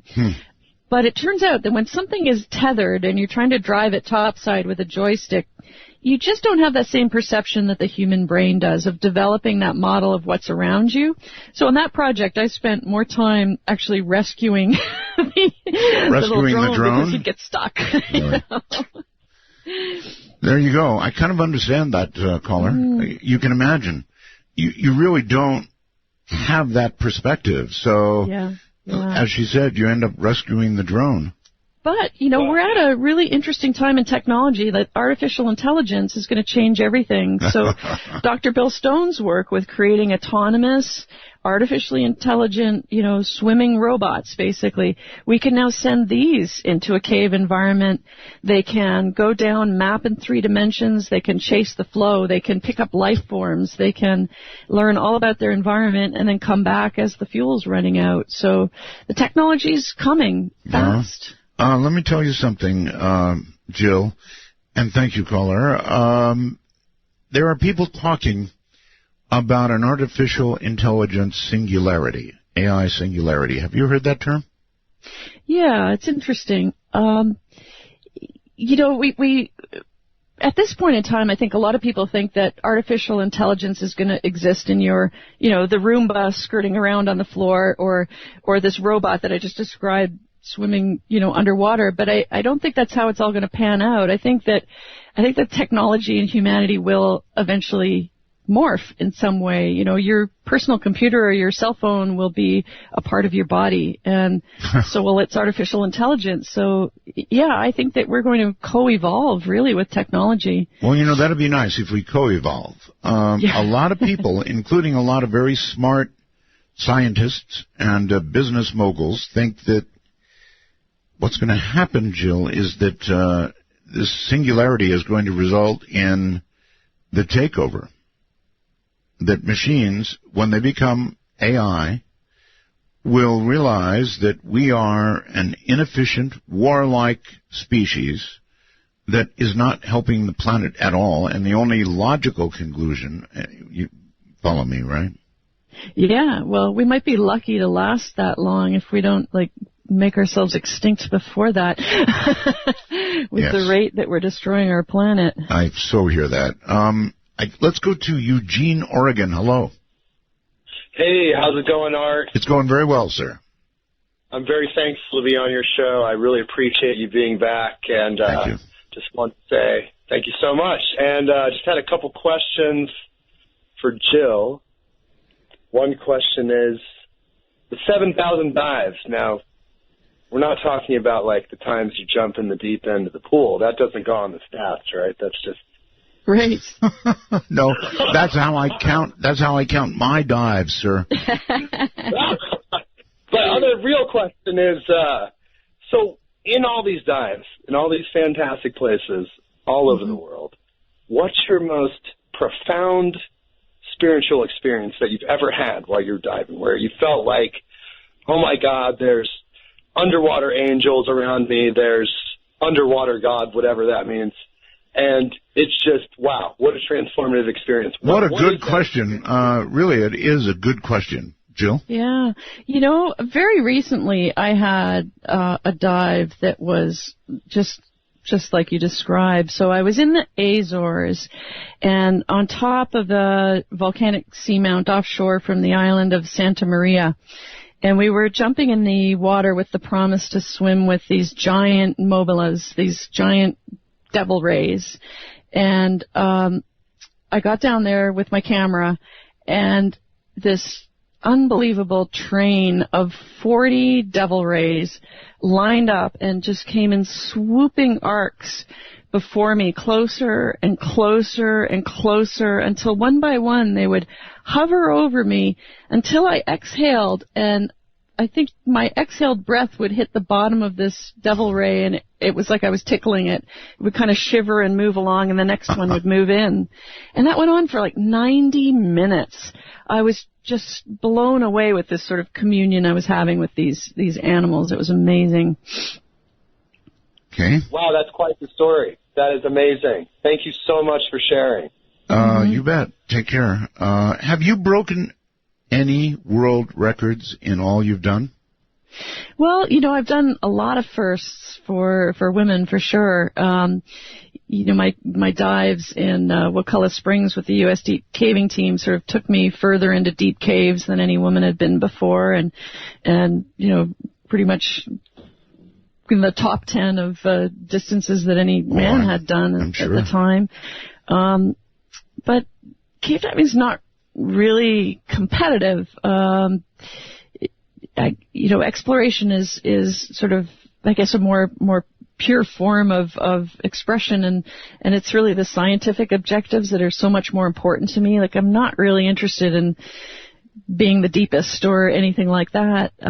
I'd rather have these profound experiences and connect with science and understanding. Sure. Just as he sort of asked, and sure enough, you had one. I can imagine you have had many profound experiences. Oh, absolutely, absolutely. Entire expeditions that were like going to another planet. All right, let's go to Silverdale, Washington. Hello. Hello. I wanted to ask if you have known of the Dos Ojos down in the Yucatan. They were exploring that many years ago when we were down there, and we got to cave dive it with one of the divers, and it was spectacular, but we didn't go in very far. It was my first cave dive, and it was just gorgeous, and we'd already been in the cenotes, and we're fascinated by that, so he said if you're that interested, and, we're experienced divers, he said he'd take us through, and he did. It was really, but they were in a challenge with another cave system in that area, and whoever could map out the largest distance and connect the two would prove that they were the longest, I think the longest cave system at that time that had ever been explored, but they needed to gather the other one, so whoever could do it first to break through would grab the other one's distance. Yeah, I was involved in that exploration of Dos Ojos in the mid to late 90s, and at the time, we were sort of the competing team with the cave next door, which was called Nahoch, and it was the bigger cave always swallows up the smaller cave when they meet, and we were trying to connect them. Since that time, so much exploration has happened in that part of the Yucatan that many of the largest cave systems have all been connected, literally hundreds of miles of passages. Oh, okay. Yeah, so it was spectacular, and I thought it was very interesting. The fellow that took us, I think his name was David, and his mother was tending the turtle sanctuary there, Ishkasel, I think. That would have been Buddy Quattlebaum, and his mother used to do the turtle sanctuary. Yeah, Buddy ran Hidden Worlds Dive Center down there. Wow. Yeah, really interesting. I wanted to also ask, with the blue hole in Belize, do you think that was ever a cenote before the oceans rose, or that could have ever been a cenote, or how was that formed, do you think? Yeah, so that's exactly what it is. In fact, so a cenote, a sinkhole, a blue hole, those are actually the same geologic formation. So you can imagine kind of a big hourglass shape that occurs in the earth, and that's from a ceiling that's collapsed down inward on a vast underground chamber. So, yeah, that's a cenote or a sinkhole as well. Any idea how deep that is, the blue hole? Oh boy, I'm trying to remember. I think it's like 400 plus. Yeah. Really deep. Thank you so much. Very interesting, and I love hearing you. And thank you, Art. It is interesting. Thank you. And quickly, Tacoma, Washington. Tacoma, going once, going twice, gone. Hello there. You're on the air. Who, me? You. Yeah. Hello, Art. Hi. Hello from another high desert where it's freezing tonight. Boy, it is cold out there, brother. Okay, real quick. You know Shelter Valley? Pardon me? You know Shelter Valley in California? I'm sorry, I don't. Okay, just below Borrego. Okay. Do you have a question for my guest? I was going to ask Jill. Somebody told me about 20, 30 years ago that there was a lava tube that connected two of the Hawaiian islands. Huh. Wow. He could be walked. I don't know about that. There are some pretty significantly long, dry lava tubes in Hawaii, but don't know about any that connect the islands. Bummer. Well, it's a pretty cool idea, though, I think, actually. Yeah. All right, caller, thank you. I'm sorry we're at the end of the program. It's all the time gone. Jill, it has been an incredible pleasure having you on the air. We'll have to do another show. The things you have done, my God, woman, the things you have done, and you're going to keep doing them, huh? Absolutely. Have you written a book yet? No, I'm working on it. I hope to have it done by the end of the summer. All right, and a photo album. Yeah, I've definitely got lots of photos on intotheplanet.com. All right, well, thank you for sharing with us. It has been truly an honor. Thank you, Jill. Oh, thanks, Art. Good night. Night. Midnight in the desert. There you go. That's Jill. What a story. Unbelievable stuff. Only when you do talk radio do you run into things like this. Can you imagine being underneath what calved from the Ross ice shelf in the Antarctic? Can you imagine being under there? Can you imagine having that 100-foot wall of ice in front of you that you can't? Well, wait a minute. Those little fish. Maybe you can climb that way. I'm Art Bell. Well, wait a minute. Hey, in El Paso, Texas, do you want to tell everybody good night? El Paso, Texas, good night to you wherever you are. Say good night, world.